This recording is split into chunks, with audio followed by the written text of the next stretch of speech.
I'm a little rusty on it. I'll hum it for you.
Hello,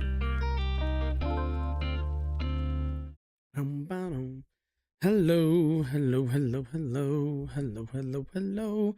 How is everybody? All right, let's do the intro really quickly. Good morning, good afternoon, good evening, whenever you might be watching this. My name is Josh, and welcome to my channel.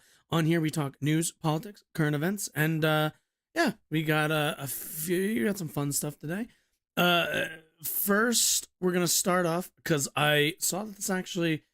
I think let's see, it's become okay. So it hasn't passed fully yet, but it looks like Washington's going to be passing their own assault weapons ban, and then we're going to kind of take a look at the trans women in sports discourse presented by Fox News. Kind of take a look at what they're disseminating to their audience. After that, I'm just going to have a little bit of fun. Pretty lighthearted story of a teacher in Texas acting or behaving in a way that's a bit odd. I want to look at the kind of Cigna story that came out recently from, I believe it was, was it ProPublica who originally published this? I don't know if they were the original people who published. No, yeah, it kind of looks like, yeah. Yeah, it looks like a ProPublica article. Yeah, this looks like it came from them originally. So we're gonna take a look at that and what they kind of found when they dove into Cigna's some of Cigna's documentation. I suppose, don't know how they got a hold of that. I'm sure they'll tell us in the article. And then at the end, so Matt Walsh, while he was getting his Twitter account hacked, was giving a speech at some college, some whole dissertation on what is a woman. We might get into that and play some Choo Choo Charles. I can't guarantee that. That one's kind of long. It just kind of depends on how briskly we move through everything else. So, with that being said, let me, before I do anything, you can go away. Before I do anything, let's take a look at the last 72 hours in the United States. What's today? It's the 20th. All right. So let's see. Let me highlight this so I know what to look for. There we go. Phenomenal. All right. All right. So if anybody's ever watched a bit of the show before, if you've seen kind of, I think the last conversation I had with a viewer, I've been talking a little bit more frequently about gun control, gun violence, and gun policy, or I guess policy around firearms.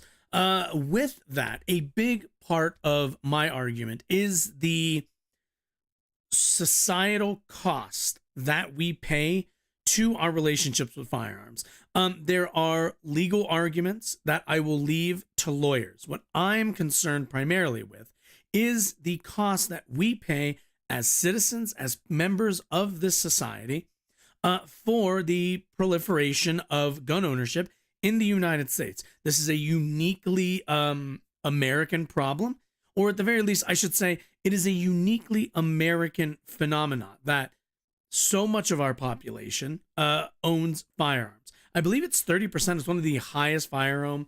Actually, let me take a look. I don't actually have the numbers on that. Let's see. Country by gun ownership rate? Sure. Yeah, that seems good. Let's see. All right. According to Wikipedia, we are the leading country in the United States of 120.5 firearms per 100 people, meaning that for every 100 people, there is an excess of 20 and a half guns for each of those people, which is kind of crazy since the next country is apparently the Falkland Islands, to which they have just above half of us in terms of gun ownership. The same metric at 62.1, Yemen at 52.8, New Caledonia at 42.5, Serbia at 39.1, Montenegro at 39.1, Canada at 34.7, Uruguay at 34.7, Cyprus at 34, and Finland at 32.4. So when we say gun ownership is when we look at gun ownership rates and we talk about the disproportionate nature of gun ownership in the United States, this is what we mean. We essentially double the ownership rate of the next most of the next country on that list. So keep that in mind. So with that, I want to take a look really quickly. Let's see how many lives that it has cost us as of right now. In today, that has cost us 1, 2, 3 deaths and 2, 4, 6, 7, 8, 9, 10. 10 injuries, 2 deaths. That's the I'm thinking maybe from now on we'll do like a little kill count for each day, kill streak maybe.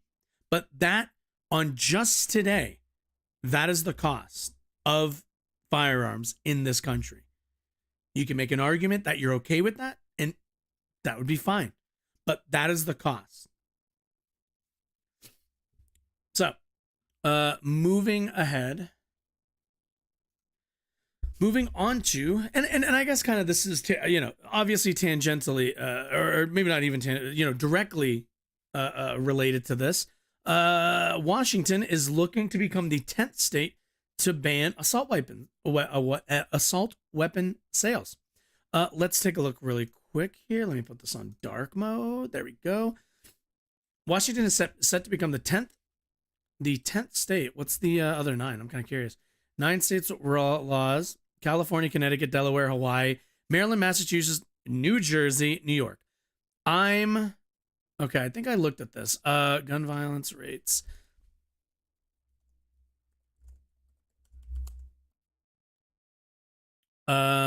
Yes. Yes. Okay, this is what I wanted.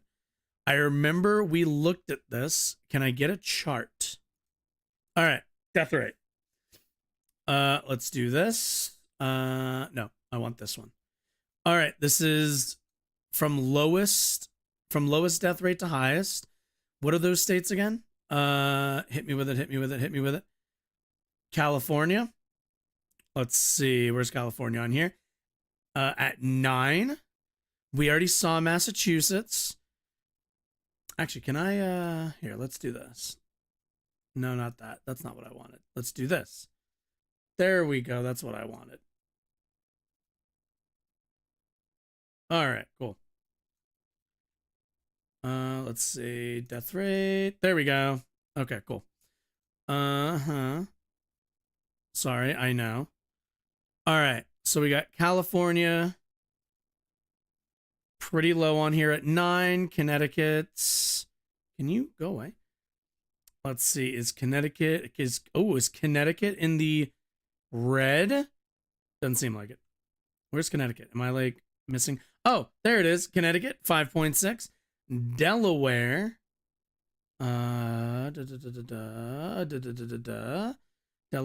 Delaware. Is Delaware safer end of things? Well, we see Hawaii. Okay. We saw Maryland. Okay. I'm pretty sure Maryland's probably going to be the. Okay, Delaware's at 16.6. There it is. I was kind of wondering where that was. What did we say? Maryland. Let's see. Is Maryland up there? Maryland is not in the red.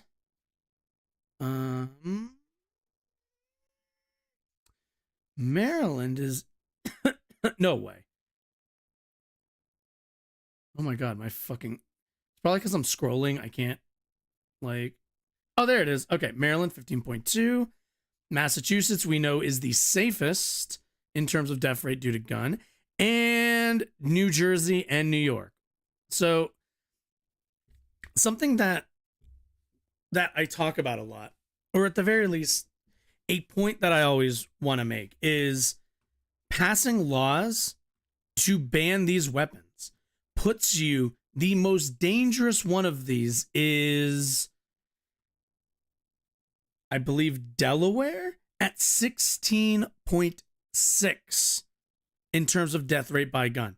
That is the highest one in terms of danger. We're talking 15.2 for Maryland, everything else below that. At compared to the worst state, which is double the number, I believe actually just a little bit shy of double the number.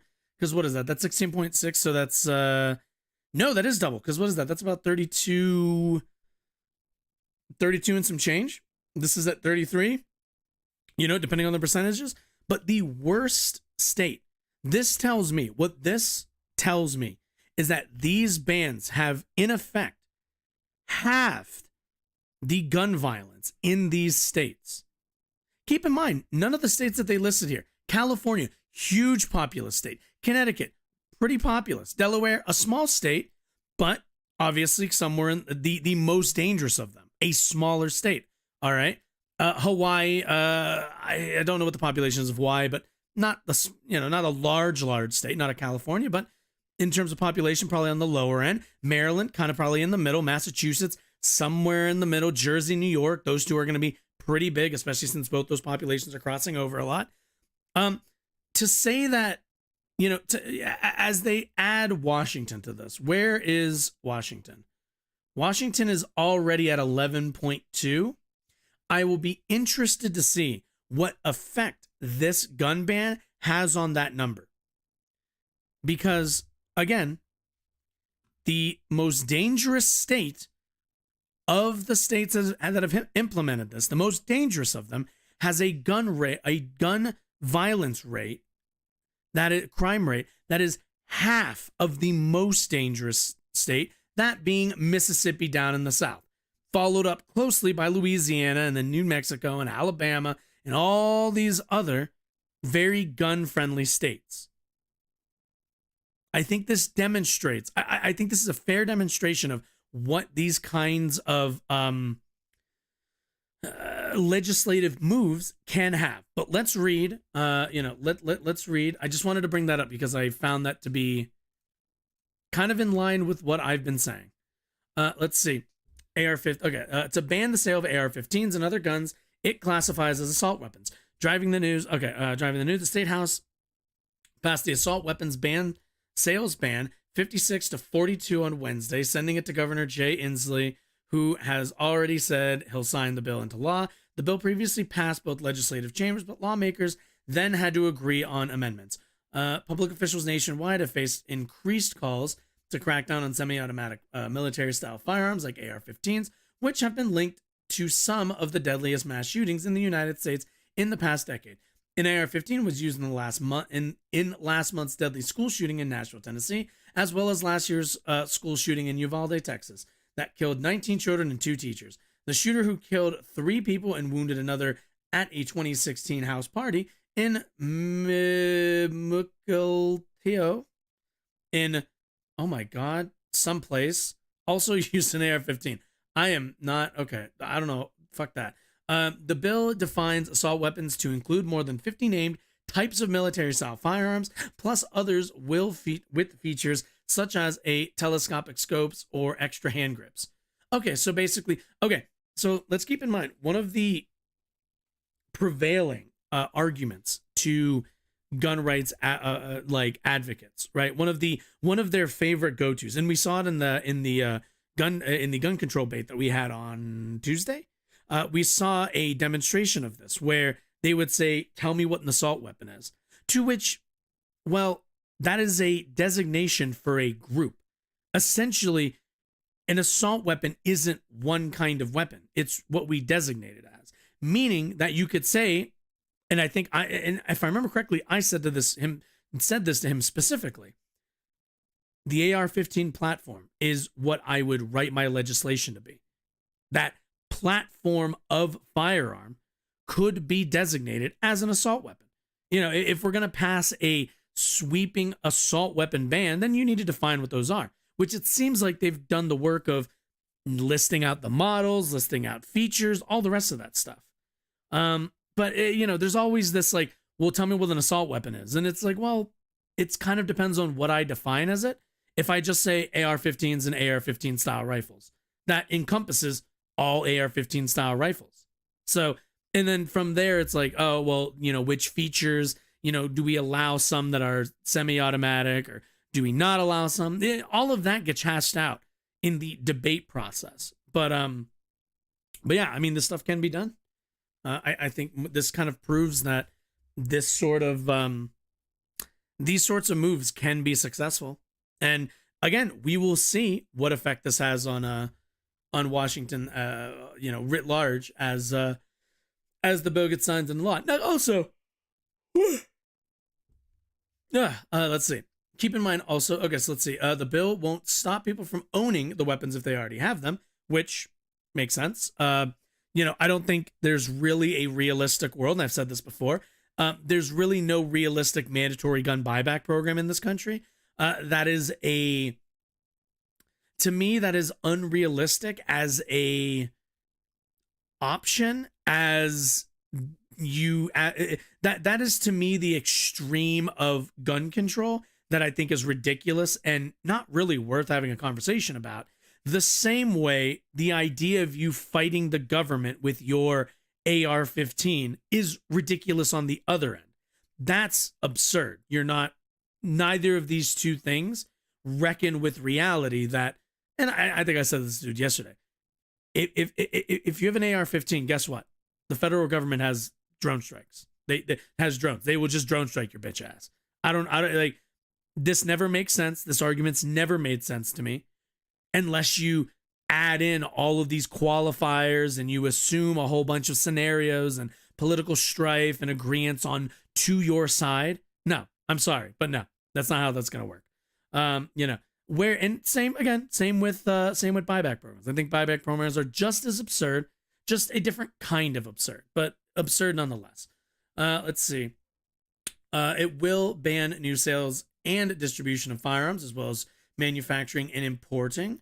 Exceptions will be made for police agencies and branches of the military. Let's see what they're saying. I don't want to see another life taken in a mass shooting, which won't happen, but you save as many lives as you can. The other side, Republican lawmakers resoundingly opposed the ban, arguing it wouldn't address the underlying causes of gun violence, including people experiencing mental health crises. Cool. Would you like to? And this is my issue. All right. Also, yeah, it's another green tea Arizona night. Here's my issue with any Republican, especially any Republican in a governmental position. Show me your support for Medicare for all. Show me your support for any tangible universal healthcare system. You can't. They're just, as a party, they are opposed to it.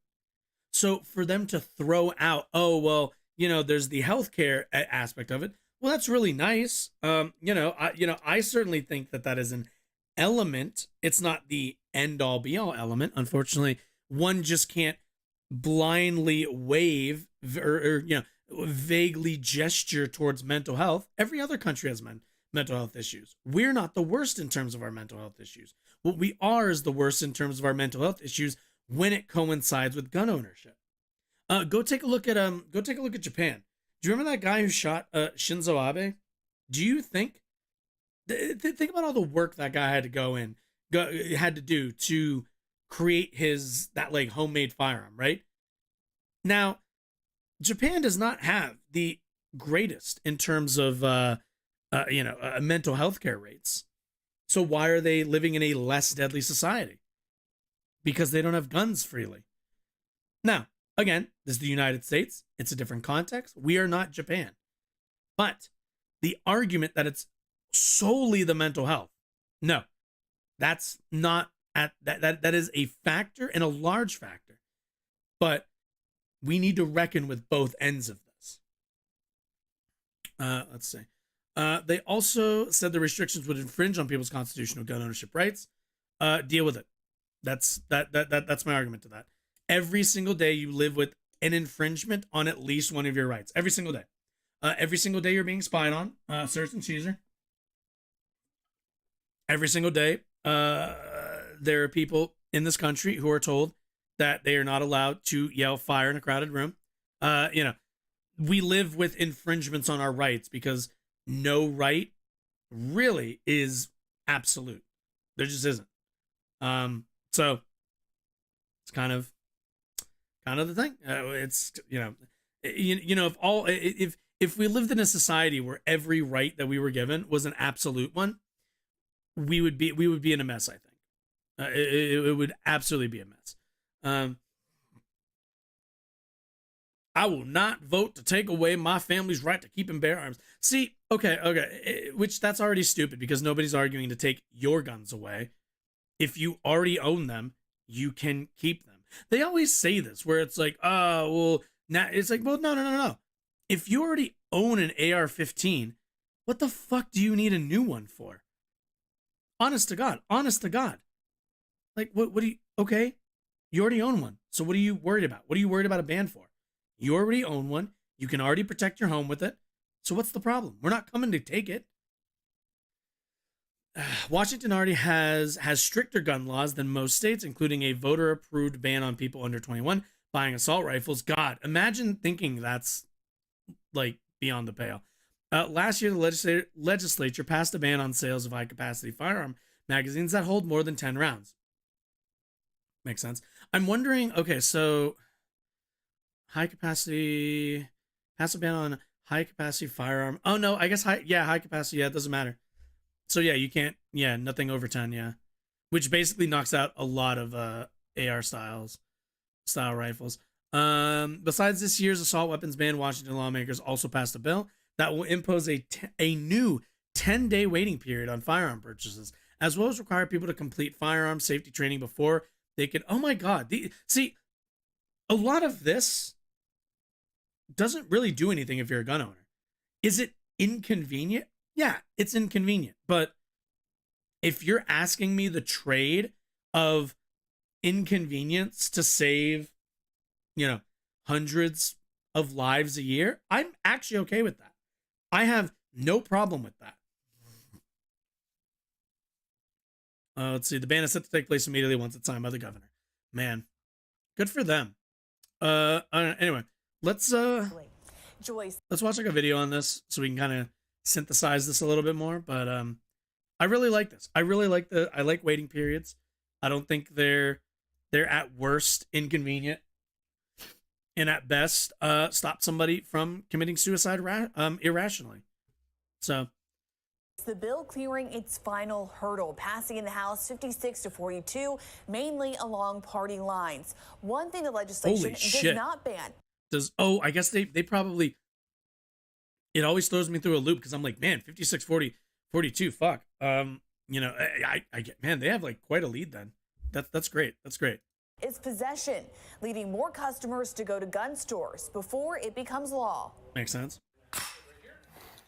The further sale or importation of this rifle into the state will be banned. Guns like this will no longer be sold in stores like Pinto's Guns in Renton. Do you get to go to ranges? State lawmakers passing a bill that bans the sale, import, and manufacture of guns defined as assault weapons. And this is an AR-10, actually made in Tacoma. This is going to affect a local business very drastically. It's going to put a lot of... Deal with it. I'm sorry, but this is one of those, I sympathize, but sorry, I don't know what to tell you. People out of business. The legislation would apply to all future sales. Also, gun owners who already own one would factory not be that makes this by the stuff law, can leading absolutely to a rush at the register. Everybody's trying to get in last minute. We're receiving can absolutely orders from out of state, make other firearms, and people trying to get their paperwork in prior to this going into effect. Those against the bill say it's sweeping and more focus needs to be put on mental health. I want to get away from this state so badly. I cannot stand it. Then fucking leave, you coward. Ugh. Fucking bitch ass bitch. Just fucking leave then. Then leave. It's fine. Somebody else can take up your storefront. God damn. The idea also, it's literally banning a category of like assault rifles. Dude, you can sell shotgun. You can sell hunting rifles. It's just this one genre, essentially, of firearms. Like, god damn. Are pistols not enough for you people? I just don't get it. I don't get the need. And this is me personally. I don't get the need or want for an AR-15 like in the home. I don't get it. They like call it liberal, whatever. I just don't get it. At least personally, I like pistols anyway.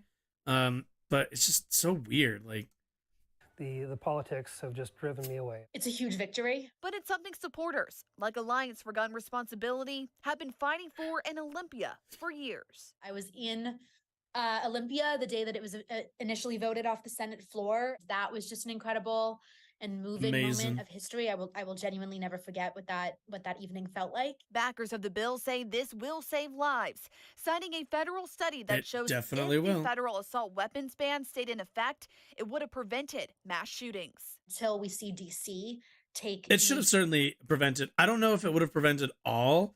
Definitely not. But of the big mass shootings that we've seen, you can almost guarantee that you would not have seen as many of them.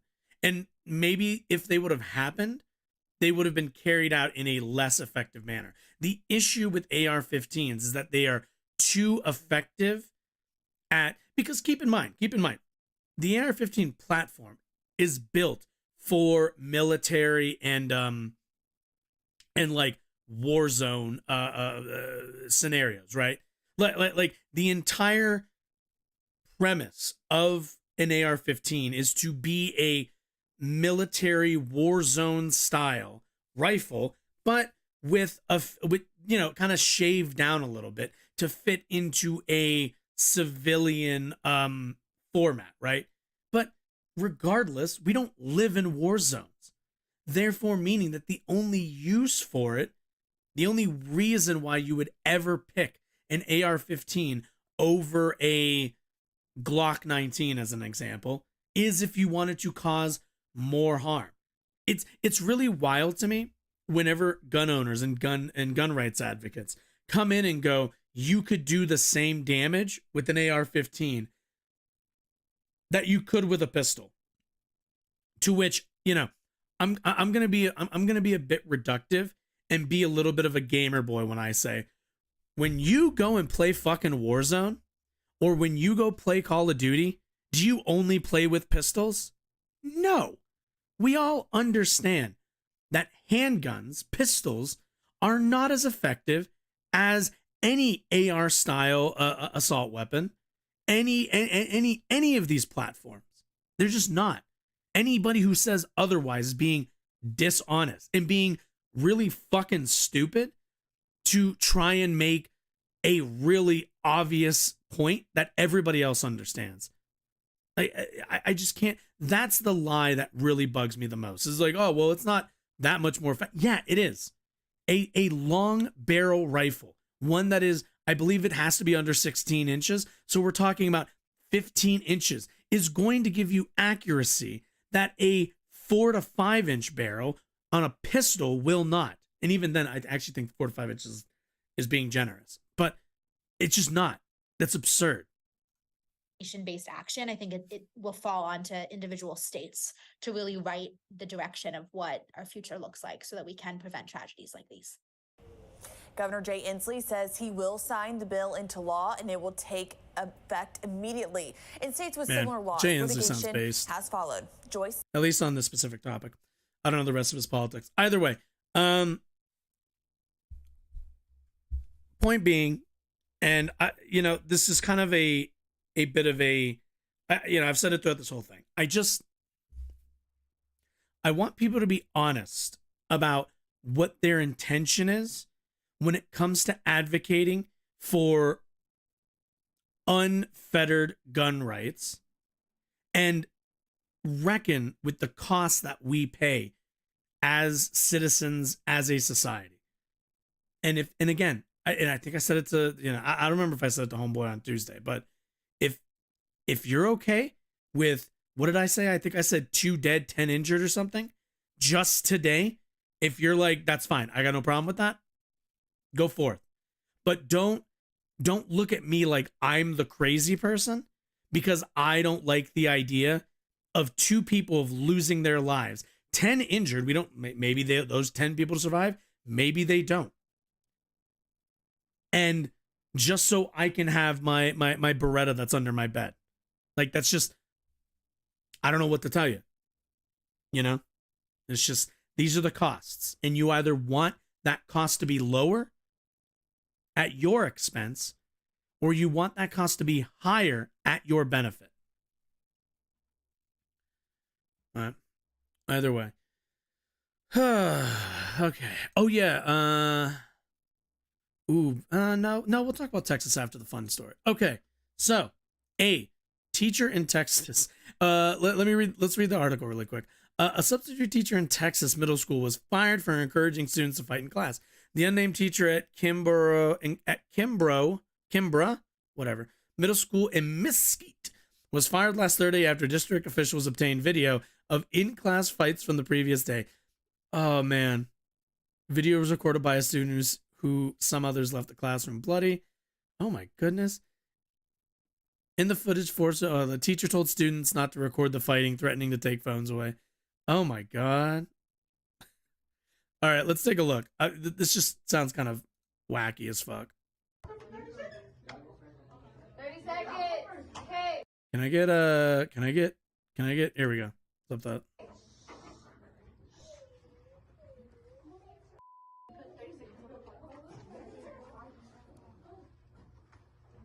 Yo, what the fuck? Is she like about to hit the let's get ready to rumble? What I need you to do is stand by that door and hold it in case somebody comes in. What the fuck? What'd you say? Yeah, you have to be a door holder. 30 seconds. When starts the clock, that's when it goes. So when it starts, I need everybody to be quiet. What the This is not a joke. fuck? Be quiet.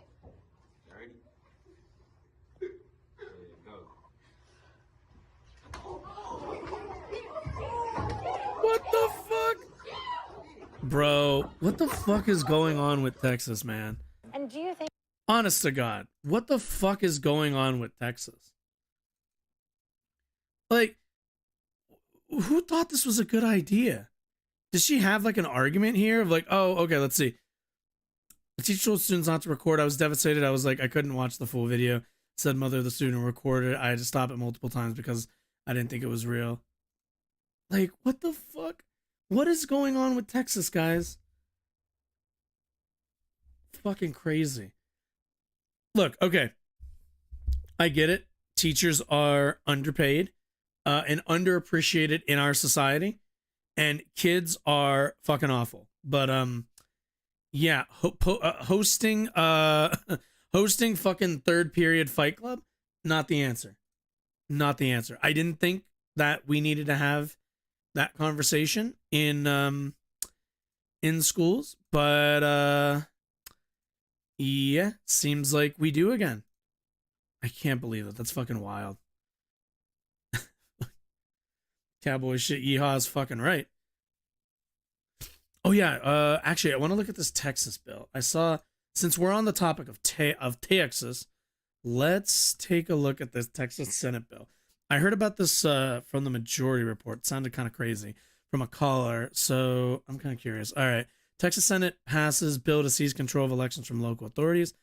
On Thursday, the 13th, the Texas Senate passed Senate Bill 1933, a bill that would empower the Secretary of State to seize election authority from county officials. The bill passed on a party line vote, with all Republicans voting in favor and all Democrats voting against it. It now heads to the Republican-controlled House. If I can... Okay, cool. Yeah, I want to read the text in a second. Would allow Secretary of State... SB 1933 would allow the Secretary of State in Texas a position appointed by the governor to take over election administration and voter registration in Texas counties. Oh, that's fun. The bill would specifically authorize this, quote, administrative oversight if an election complaint is filed with the Secretary of State's office and the Secretary of State has, quote, good cause to believe that a recurring pattern of problems with election administration or voter registration exists in the country. Jesus. Well, that's not fucking vague. Fucking good cause to believe? What? How about evidence? Does evidence count? The broad categories listed as as pretext for state oversight include delays in reporting election results, lovely, failure to comply with list maintenance procedures, voting equipment malfunctions, and more. If the state imposes oversight on the county, the county elections office would be required to submit any voting or policy changes to the state for approval and allow staff from the Secretary of State's office to observe election proceedings. The state would also be empowered to appoint a conservator to take over election duties and recommend that a county suspend or terminate the current election administrator.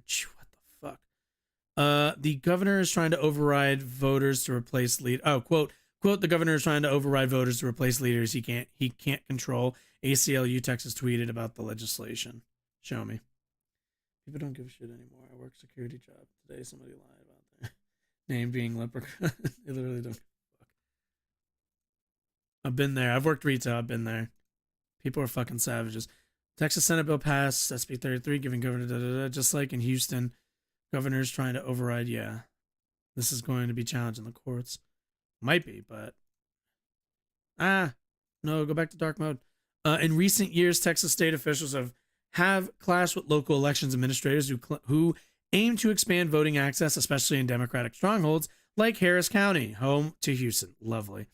Our legislation moving this session would similarly wrestle control from local administrators for example, Senate Bill 1750 would eliminate the position of election administrator in counties with a population of 3.5 million or more. Why the wait. I'm in Tennessee, by the way. Moved here from Florida when I was 9. Oh, nice. I've heard Tennessee has issues, but what state doesn't? Secretary of State authority in order to rerun. Wait, the Senate Bill 1993 would give the Secretary of State the authority to order an election to be rerun in counties with a population of what the fuck? Only Harris County would Harris County is the only county. Okay. Under certain circumstances, SB 1750 and 1993 have both advanced out of committee and a way to vote on the full Senate floor. What the fuck? Within the past week, the Texas Senate has advanced other anti-voting bills. Several were approved by the Senate State Affairs Committee, while others passed the full Senate and moved on to the State House. Given Republicans control of the legislative process in Texas, all these bills have a good chance at Jesus. Okay. Methy issues. Yeah. Okay.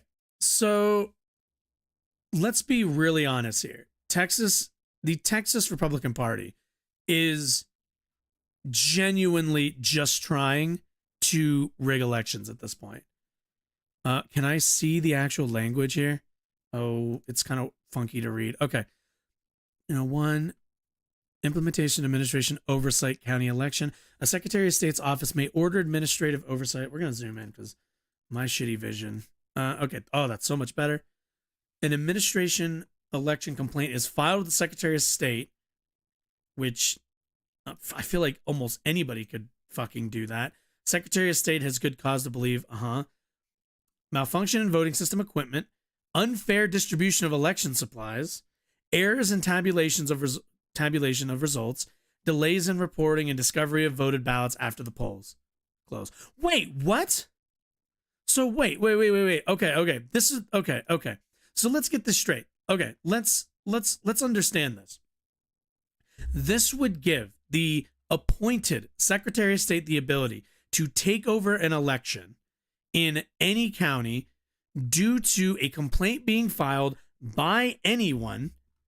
If the Secretary of State believes that there might be a problem, which is this whole thing called subjective thinking, okay,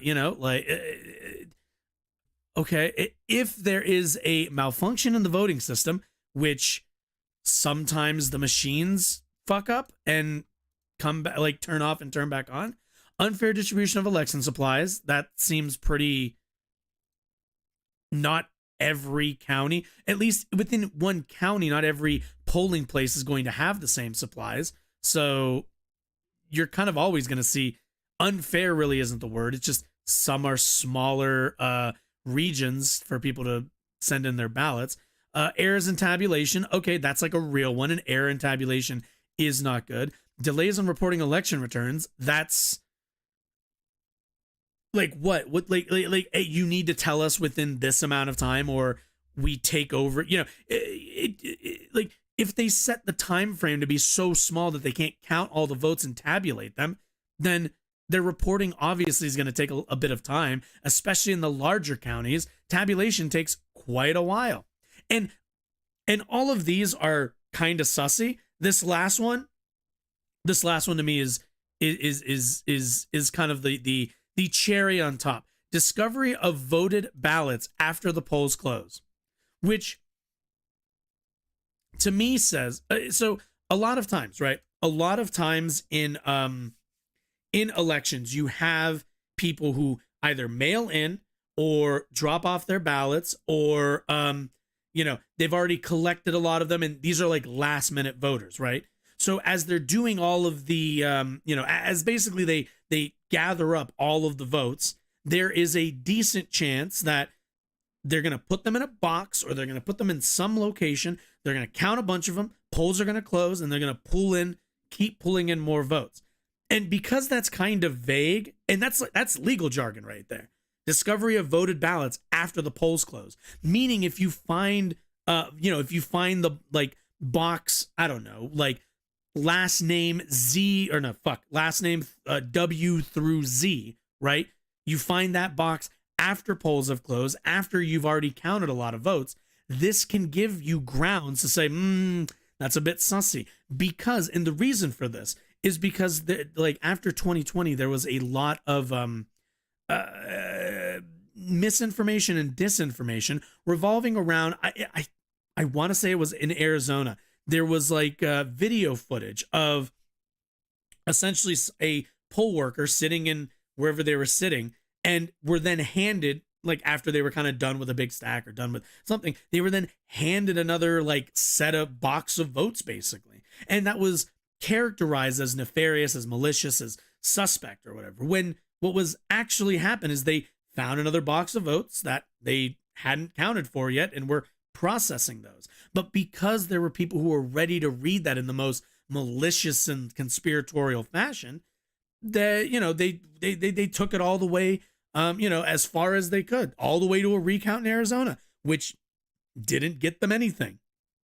When they did the recounts, when they presented any of their evidence, it all came back that, yeah, all of this was above board. Nothing weird here happened. So it's just, yeah. Failure to conduct maintenance, maintenance on the list of registered voters as required under this code. Notice of implementation, administration, oversight. If the Secretary of State determines administrative oversight is necessary, which basically that's the only reason why this exists, Secretary shall provide written notice to the county judge and the county election official with the authority over election administration or voter registration in the county of the decision by the Secretary to require administrative oversight of the election. Okay. The designated period during which the oversight will take place. The administrative oversight authority under the subcharter must continue until at least December 31st of the first even numbered year following the... What? Wait. No fucking chance. Wait a minute. Authority, let's see, judge. The designated period during which... No fucking way. The administrative oversight authority under the subchapter must continue until at least December 31st of the first even numbered year following the year. So at bare minimum 2 years in which the Secretary provides notice under... What the fuck, dude? Administrative oversight activities. The authority of the administrative oversight over a county granted to the Secretary of State under the subcharter must require the approval and review of any policy procedures adopted by the county election office subject to the oversight. So basically, they don't get to do anything unless this Secretary of State says so. Authorize all appropriate personnel in the Secretary's Office of State's office to conduct in-person observation in county election offices activities, including any activities related to the voter registration, election preparation, early voting. Jesus. County election office subject to the administrative. Yeah. Let's see. Quarter. Okay. Yeah. This is fucking wild. Quarterly report. Too much power to secretary. Discretion. Outlying is what I'm gathering.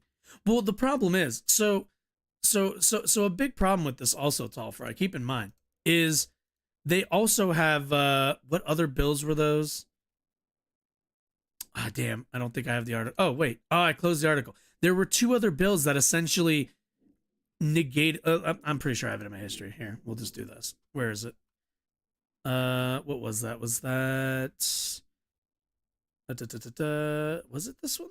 Am I nuts? Was that not Senate bill? Am I crazy? Is it in this article? It probably is. Oh yeah, I'm stupid. Okay, yeah. 1750, eliminate positions of elected administrator in counties with a population of 3.5 million or more, to which Harris County, home to Houston and a Democrat-led city, is the only state that qualifies for that. So essentially, they wrote a law. They wrote a fucking like into a bill that this county does not get a election administrator, which means it will most likely get kicked up to the Secretary of State as it is. And then what is this? Let's see, would give the Secretary of State authority to order an election rerun in that exact same county. They literally only wrote these with numbers specifically that would only count for these Democrat-controlled cities. In Texas, a very large state, very populous state, but one that has very, like, if you've ever been to Texas, it's like there's like big bubbles of population, and then the rest is very dispersed. So it's like Houston, Austin, San Antonio. It's these big cities, and then everything else is super spread out, right? So because the counties are going to encompass kind of those whole cities, they literally wrote fucking bills in. They literally wrote fucking bills to take over the elections in just Houston, and it's the only one that's going to apply to this. And to get rid of their election administrator. And then they have this. Like this isn't necessary. That's also the problem, is it's not necessary. There has never been evidence that we've ever seen in this country that we have a significant problem with like voting. Our voting system. Say what you want about a lot of things in the United States. I got a lot of problems. Our elections are actually pretty well run, considering, the size of our country. And it's because they're run per county. Each county only has to worry about their little county. So they're able to organize and do all the rest of this stuff, on a much smaller scale. It's a lot easier for even some big counties to run their elections and have absolutely no problem. But again, the problem is the way this is written is the Secretary of State has good cause to believe that a recurring pattern of problems with election administration or voting registration exists. Not that they have to have evidence, just that they have good cause to believe it. And people can believe anything. People believe,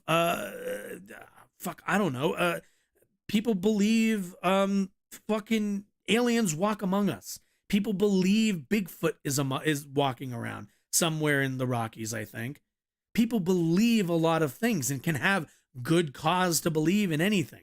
A lot of people have good cause to believe that that lizard people run the world economy and are trying to set up the new world order. Like, these are all, anybody can believe anything. But the fact that there's no benchmark for like proof to prove any of this shit is what's dangerous about it. Let's see, the authority, like, you can just use conspiracy theories. You could easily justify a takeover of a county just based on like Facebook conspiracy theories. And again, since this is up to a Secretary of State who's appointed by a governor who's part of a political party, it's pretty obvious that this will never get implemented in a red county. It just never will. They'll never find good cause to implement any of this to a red county. They will only ever do it for blue counties. That's the, and this is the power that you give them. It's fucking crazy. Yeah, thank you. Flat Earth is such a better example. Let's see. Where did we leave off? Oversight activities, the authority. Where did I? Oh, right. God, yeah. And then that's fucking crazy. Under the subcharter must continue until after December 31st of the first even numbered year following the year in which the secretary provides notice under subsection A. Like, that's fucking wild. Because essentially, if this happened in 2024, the next, what, December 31st on the first even year following would be 2024. Meaning at max, this could be a full 2-year cycle that your elections just get seized by the Secretary of State. If it's on an odd year, I guess that's not, that's, you only have a year, but even then, how many elections are you going to have in a year? If you live in Houston, is your vote going to count in Houston? The first year, the second year, neither of them? Do you just get 2 years with completely being disenfranchised? One of the largest population hubs in the state of Texas? Like, think that's going to swing some votes? Why gerrymander when you can just force them to rerun or force them into like ridiculous like oversight measures? Like, anyway, shit's just fucking wild. Glad I don't live in Texas. Authorize all appropriate personnel in the we already did that. County elections office subject to administrative oversight shall provide sufficient access to the appropriate personnel in the Secretary of State. Yeah, this is, you have to give us over your stuff. Quarterly report on oversight activities once each quarter during the period designated for the Secretary of State. Oversight under section State shall submit a report regarding the activities of the administrative oversight personnel to the county election officials with authority over election administration or voter registration in the county, the county judge, the county attorney. This is most likely going to get challenged in the courts, but still, I mean, depending on which courts they go to, even if this got bumped up to the Supreme Court, I don't find it to be unrealistic that the Supreme Court would either, I feel like they would probably just not rule on it. They would just kind of be like, no, we're not even going to hear this, or kick it back to like some other court. Secretary of State shall deliver a report required by subsection person county to the county election commission termination or extension of oversight at the conclusion of the period designated by the Secretary of State for administrative oversight under section the Secretary of State shall issue a report to the county commissioners court regarding any remediation actions taken, Secretary's recommendations. If the Secretary of State determines that additional oversight of the county is necessary, the report submitted must include a detailed plan. If the Secretary of State determines that no additional, Secretary shall issue an order terminating. So they can literally just pick. They can just, as long as they say, like, yeah, they can just keep going then.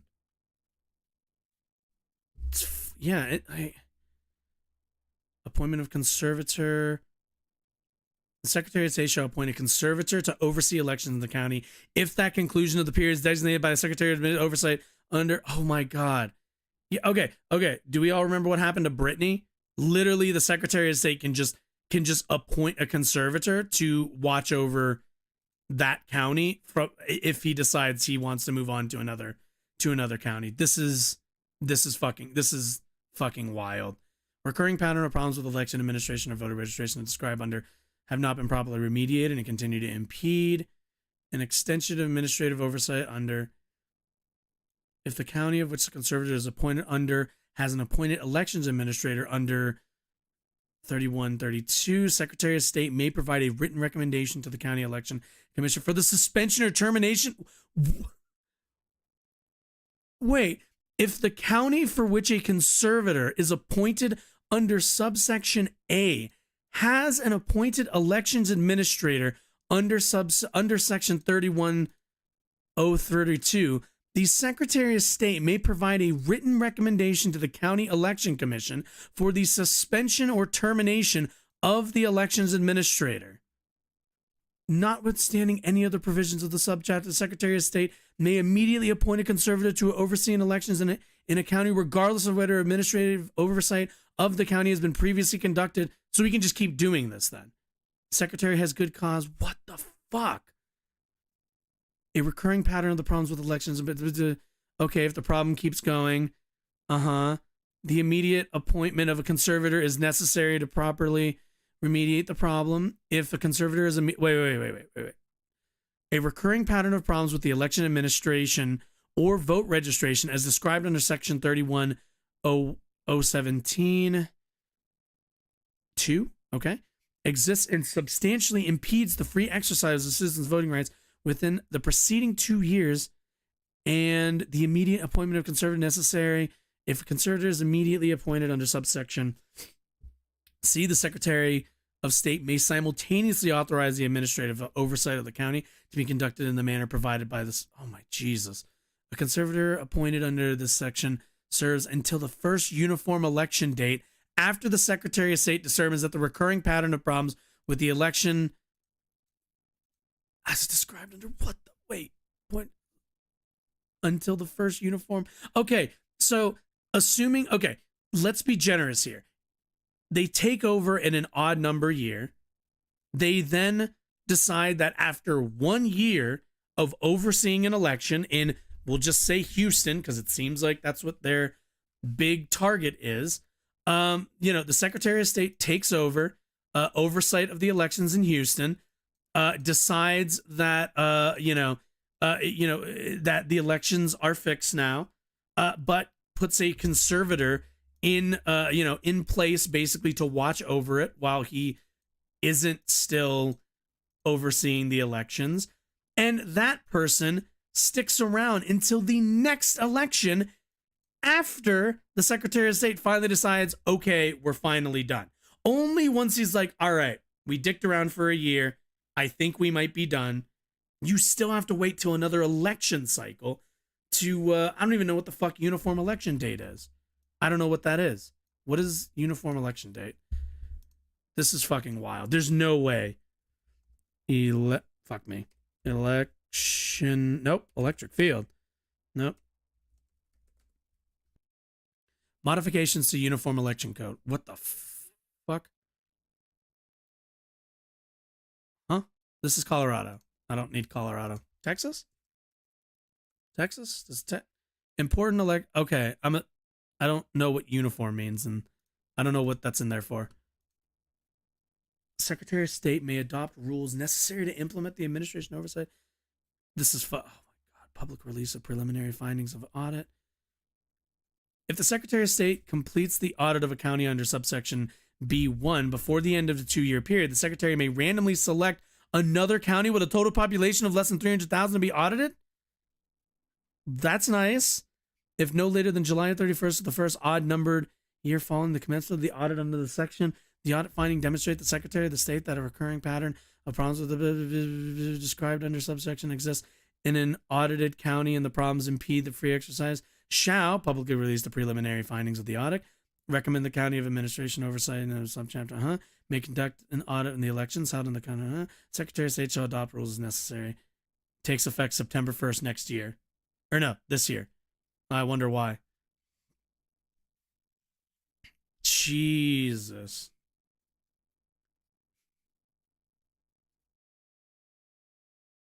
Yeah, do that. Take a break. Nicotine's not good for you. Jesus Christ. Okay, so let's recap here. Texas has, how far is this into? Yeah. Hit me with a summary. How far? Well, track. Here we go. What? Oh, I need a thing for that. Where are we at? Roll calls. What's the last thing that happened? Referred to elections. Read first time. Received from the Senate. Jesus Christ. Okay. So let's recap here. Texas has decided to go the way of fascism. Seems like they are really, really making an effort to subvert the will of specifically large Democrat leaning or Democrat controlled counties in their state. They are passing, not only have they already, what's the word? What's the word I'm looking for? Not only have they introduced bills that specifically target the one of the most populous counties in the state, they are now looking to pass a bill that would give broad control of elections in counties over to the appointed Secretary of State by the governor, who right now would be Governor Greg Abbott. So, what can we do about this?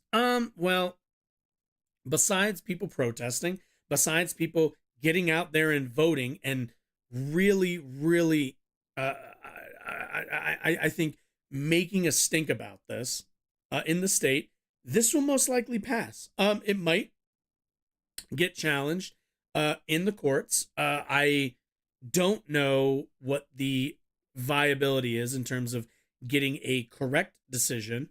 But, I think I said it earlier. If this goes up to the Supreme Court, I'm not super confident that they wouldn't give notes to sand this down a bit, but I also wouldn't be shocked if they were to let it pass. This is all done under the guise of election, ensuring our elections, to which no Republican in any state has been able to demonstrate that we have a significant voting problem here in the United States. We do a lot of things poorly: healthcare, college education, wages, many things. Our elections are not one of them. But for Republicans, elections are where they lose power. Because you see, the Republican Party is a minoritarian party. They simply are. And unfortunately, it appears that they have fully bought in. Not that I don't think that they didn't before, but there was I think in times before, there used to be, especially when I was growing up, there used to be this, I think, acceptance that the Republican Party and conservatism in general was a minoritarian campaign, basically. That there weren't going to be these large Reagan-style wins anymore. And I think a lot of Republican politicians had kind of settled into that. Mitch McConnell kind of has settled into it. Mitt Romney has settled into it. A lot of the figureheads of the Republican Party have settled into being obstructionists, but overall not really pushing for any change deeper than tax cuts for the rich. But with the ascension of Donald Trump, with the ascension of the populist wing of the Republican Party, to which I don't think it's the populist wing at this point. I think it's fair to say that it has gone from a populist wing to a fascist wing. But because of that, we are seeing in a lot of states a lot of anti-trans bills, a lot of anti-LGBT bills. We are also seeing in Texas, it seems like they are the battleground, the proto, I'm trying to think, the test ground for election rigging. We already have deep gerrymandering built into our election system. That already is there and already favors the Republican Party along with the Electoral College, right? But now they are looking to, even in the cities that reside in their states that are red, they are now looking to strip those cities of an ability to run their elections in fair ways. They are looking to take over those elections, and they will say that it's for security. They'll say that it's for voting integrity, election integrity, all this shit. but they'll never be able to demonstrate it. And by the end of the 2 years, whenever they do this to some blue county, at the end of 2 years, they'll present single digits, maybe even just double digits of voter fraud, of voter malfeasance. And for that, they will have suppressed the vote of thousands, if not hundreds of thousands, if not millions. So, and I have nothing, I don't know what to say other than, is this democracy? Does this sound, for anybody out there who's, small government, a kind of small government guy or gal, I suppose, does this sound like small d democracy? Does this sound like freedom? Imagine you're in a blue state. You're in the state of Colorado, in fact.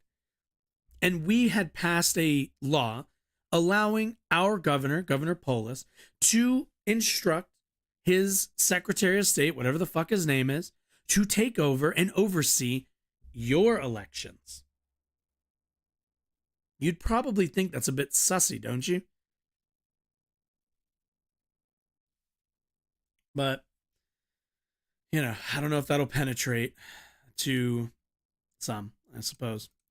Anyway, okay, let me go on a break, sip some water because my voice is starting to go a little bit, and we'll be back.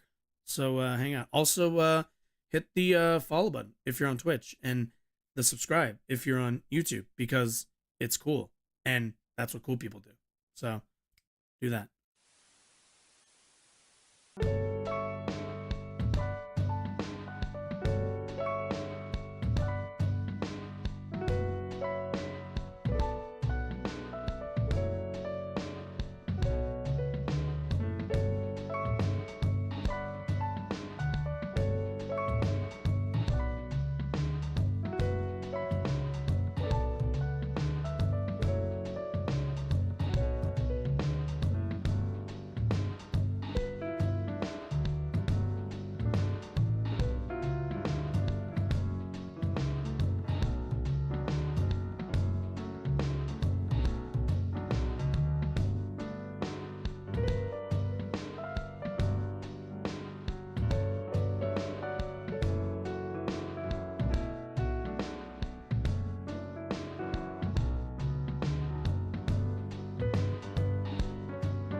You hear a lot that like singers and stuff, they'll be like they drink like tea and shit to like soften their, I feel like that's something I probably need to think about in the future. If I'm still doing this, God willing, 2-3 years from now, I probably should look into that as a remedy to keep my voice keep my voice in its silky state, as opposed to drinking cold ice water, even though I love my cold ice water. Okay, so trans women in women's sports. It's a constant debating topic. People are always really upset or up in arms about it. I want to take a look at really quickly how Fox News has been framing it. We don't, if I remember correctly, I don't think Fox DMCA's their stuff. I'm pretty sure they don't. It'll probably just get copyright strike, but that's not a big deal.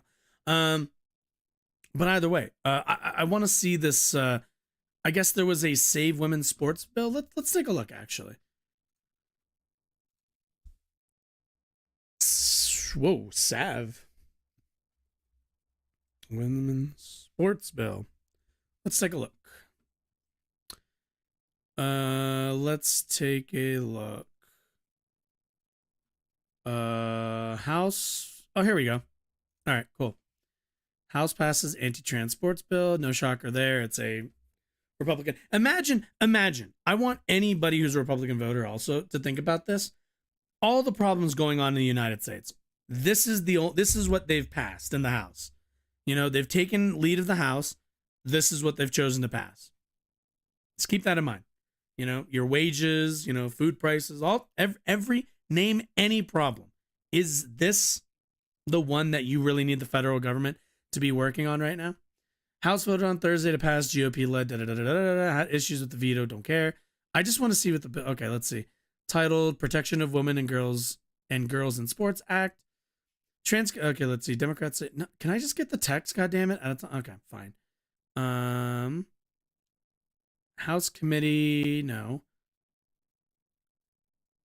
Veto. Okay, let's see. Legislative text. Here we go. HR 734. Cool. The bill generally prohibits school athletic programs from allowing individuals whose biological sex at birth was male to participate in programs that are for women or girls. Prohibits school athletic programs from allowing individuals. Right. Okay. Specifically, the bill provides that it is a violation of Title IX of the Education Amendments of 1972 for federally funded education programs or activities to operate, sponsor, or facilitate athletic programs or activities that allow individuals of the male sex to participate in programs or activities that are designated for women or girls. I don't get it. Okay, can someone answer this to me? Why is it that we always are talking about trans women in women's sports? Why do I never hear about trans men in men's sports? I'm assuming it's like a misogynistic thing, right? Like, oh, well, if a woman wants, you know, in their mind, they're like, well, this girl wants to compete with the boys. She has every right to work harder or whatever. I guess there's like some assumption that like, well, they're at a disadvantage, so they should be allowed. That's still unfair regardless. It's very odd. Title IX prohibits discrimination on the basis of sex in federally funded education programs or activities, including in public elementary. But it prohibits discrimination. This would be, okay. Under the bill, sex is based on an individual's reproductive biology and genetics at birth. Sure. Okay. The bill does not prohibit male individuals from training or practicing with programs or activities for women or girls, as long as such training or practice does not deprive any female of corresponding opportunities or benefits. Well, you can't really prove that well, now can you? Okay, well, no amendment. 93 co-sponsors. I'm sure I know who's going to be in there. Oh, we can see the text. Let's see.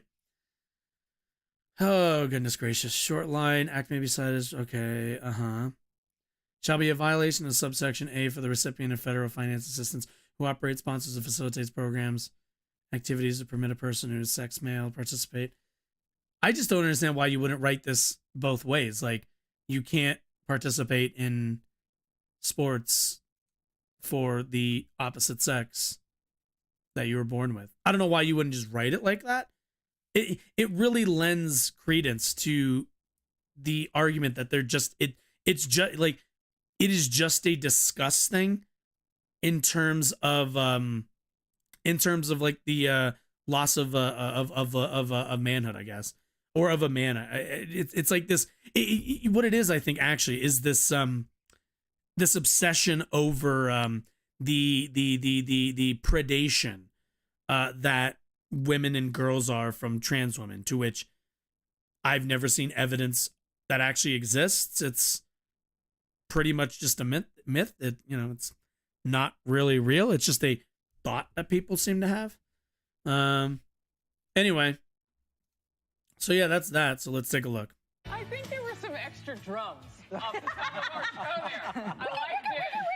Oh, this is outnumbered. I'm Harris Faulkner, here with my co-hosts Emily Campagno and Kaylee McEnany. Joining us today, Fox News Oh my God, that fucking death stare. contributor Leslie Marshall is here, and Fox News contributor Oh, wait. Raymond Where's my- Arroyo is going to be There it rocking is. hour. Okay, let's start with this.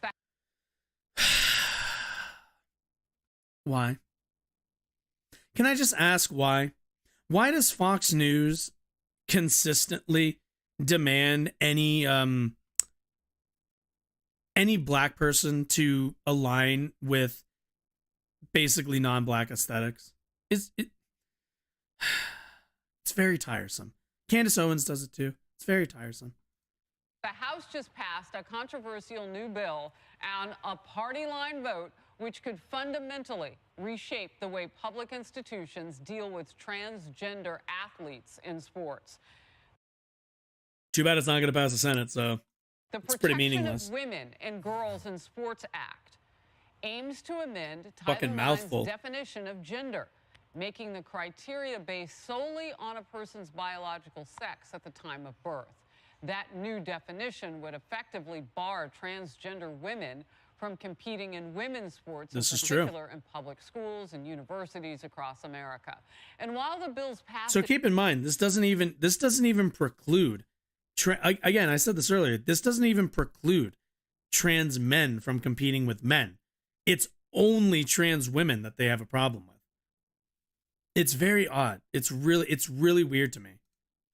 marks a big win for Republicans and female athletes. If The you have White such a House problem says it with will be dead on arrival transgenders, if then it why gets you the president's only desk, talk he'll about it in veto one direction? Here's a quote.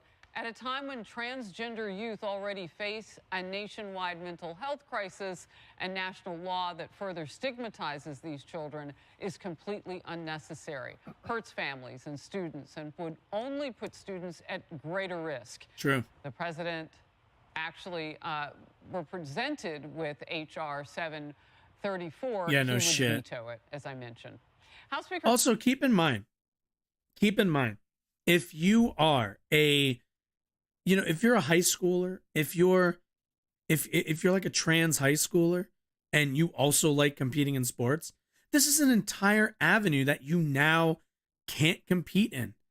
You know, you like swimming, you like volleyball, you like, I don't know, soccer for whatever reason. You like whatever fucking sport. You are now barred from participating in that.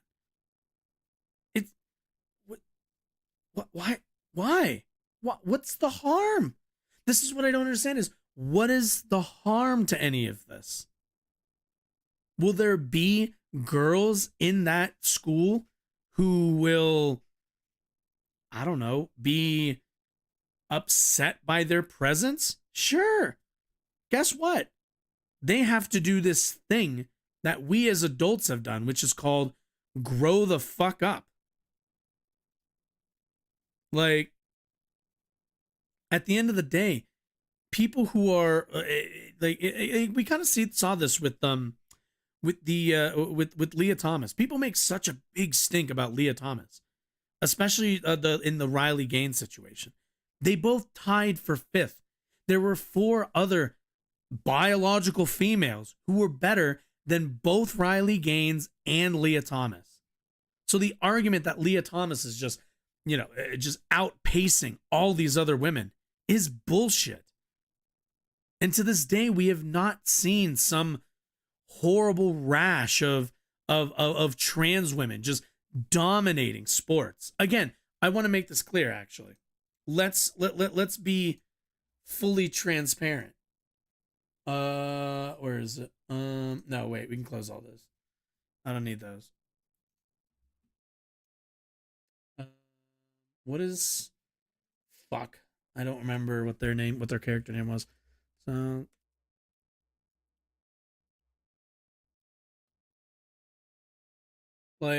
let's remember and never forget. Because this is every time Fox News, every time Matt Walsh, every time one of them talks about trans women in sports, this is what they see. This is what they imagine is happening, regardless of whether it is or isn't. It's not, by the way. But regardless of all of that, this is what they see in their head. This is what plays. They are blinded by a cartoon adaptation. It's fucking ridiculous. Ay, ay, ay. They'll pick one instance out of millions of people in the country that it's just ridiculous. I remember there was like somebody who was like, "Oh, did you see this person got like their face like caved in, or like, you know, they got punched really hard in like a combat sport?" And the other person was, I'm like, "Yeah, that's what happens that's what happens in the UFC. What? Why do I care? Honest to God, that don't compete in fucking MMA then. I don't know what to tell you." For Kevin McCarthy, speaking on the bill's passage on the Capitol Hill steps just a moment ago. But there's a reason why Title IX was created. There's a reason why there's men and women's sports. Wait. If I remember correctly, Title IX was created specifically to eliminate the discrimination of entering into sports of women. Like, we had sports leagues since the creation of this country, basically, and women were not permitted to enter into those sports leagues. Title IX eliminated the ability to discriminate based on sex into those sports leagues. That's what Title IX addresses, is sex discrimination in sports. What they're talking about is enacting discrimination based on sex. There's a reason why there's a professional basketball for men and women. It's about fairness. And if there's one final fiber of America, it's about giving people an opportunity. And again, that was moments ago. This is also under the assumption, the very misogynistic assumption that a woman can never be on the level of a man. That's what this is. So that first day of competition was the Oh, 500 this freestyle. fucking bitch. God damn it. She keeps running into like random segments I didn't know she was a part of. God damn it. This was not an event that I did, so I sat on the side of the pool and watched as Leah Thomas won, Fucking whine beating more. out Olympians, beating out American record holders, the most impressive female swimmers this country has ever seen by body lengths. This Except for the four others that beat Leah Thomas. You're right. one swimmer beat every other swimmer in the country by seconds. Kaylee, in 2018, That's really convenient that you cut her off at that point. Born William Thomas, Leah Catherine had a season in which Leah Thomas competed on the men's team. Yep. That's where Leah Thomas was. Ranked 554th in the 200 freestyle. Wow, jeez. 65th in that 500 freestyle. So not competitive in the men's races at all. I mean, 500 whatever out of what? The millions of people who probably compete in these each year? But still, maybe not millions, probably more like thousands. But still, okay, sure. Switch over to the women's, and it was a completely different story that you just heard Riley Gaines talking about. Right, because Wait, whoa. Okay, wait a minute. Can I get their ranking, please? Is that a thing I can do? Did you notice? They're not. Well, let's let them go. Let's see if they talk. biological men and biological women are different. That is a fact. That is the science, which the left loves to hail when it's convenient for their agenda. That was such a powerful interview you had, Harris, because when I think about topics like this, you know, I didn't play D1 college I mean, sports, considering the only powerful thing she's ever done is bitch and moan about not being powerful in swimming, then yeah, that was a powerful interview. Yeah, not cool. Not gonna cool. We're just not gonna say. See, that's the thing, is they'll tell you what rank they were when when it's on the men's side. They'll be like, oh, this is where they were, and then fucking crickets when it comes to Leah Thomas in terms of their performance so far. I'm trying to look it up because I'm actually trying. Let's see. She holds 1, 2, 3, 4, 5, 6, 7 Penn women's swim team records. Let's see. Wait, what it hold up. Did more than one is this more than one person? Archive original. Okay. I need to know how good this person is because it doesn't seem like they're that impressive. Again, the match that she was in with Riley Gaines, they both tied for 5th. So Riley Gaines did. And I think about these women, and to hear directly from her in this moment was really powerful. too bad 4 of the And to women that beat her. point, rather than me Fucking giving my get opinion on good, this, you know, my loser. sister was a D1 athlete, Ryan McEnany. She ran track and field at the University of Florida, 100-meter hurdles. I watched her put in untold amounts of time, skip spring break, not forego much of the college experience. And she wrote this op-ed with 2 other D1 athletes yesterday in the Daily Caller. And she said this: there's no feeling like stepping on the track or into the stadium for your first ever Division I college competition. It is the moment you have trained so hard for, the moment you dreamed of when applying to college. Blood, sweat, and tears have gone into training. It all becomes worth it when you get to put on your college uniform and compete in your school. Those who struggle with gender dysphoria should be treated with compassion, dignity, and respect, but not at the cost of undermining the fairness and integrity of women's sports. Reforms that would put biological females at a clear disadvantage. So also the problem is, here's also the problem.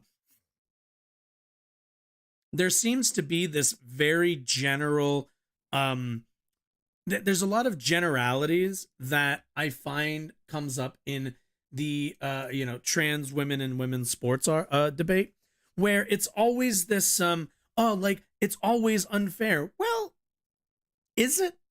Because everybody's physical and athletic acumen is not consistent, or should I say, is not all men perform the same in sports. Not all women perform the same in sports. Meaning that you could absolutely find yourself some twink ass dude, if they happen to be trans, they enter into women's sports and they do dog shit. Because men and biological males, I should say, can be dog shit at sports. There's always this assumption that there's this unfair nature broadly when there's not.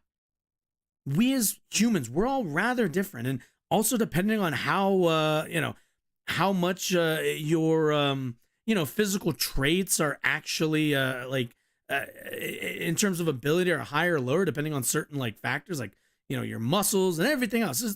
There's a lot of people in this world. And I'm sure you've seen it before. There are people who are born gifted with the ability to perform in a sport, and there are others who have to work for it. And that's always been the case in sports. There's always people who are born gifted with the abilities, and there were always people who had to work tirelessly to match their God-given talents. That's always been a thing. Meaning that to say that, to say that we're worried about fairness, we can find out fairness. This isn't a one-size-fit-all scenario. This isn't a one-size-fit-all situation. We can determine fairness within reasonable boundaries. I don't know why this has to be a black or white, a fair or unfair. There is always some unfair element to sports, especially when you're competing against people who are just genetic freaks, right? Even within your assigned sex. But we get as close as we can to fair. Sports are always about there's always an unfair nature to sports. It's all about the threshold of that unfairness that we're willing to tolerate. In terms of it's always this or that, and that's not really how these things play out and work. Go against the very intent of Title IX, and that's what it comes down to, the science.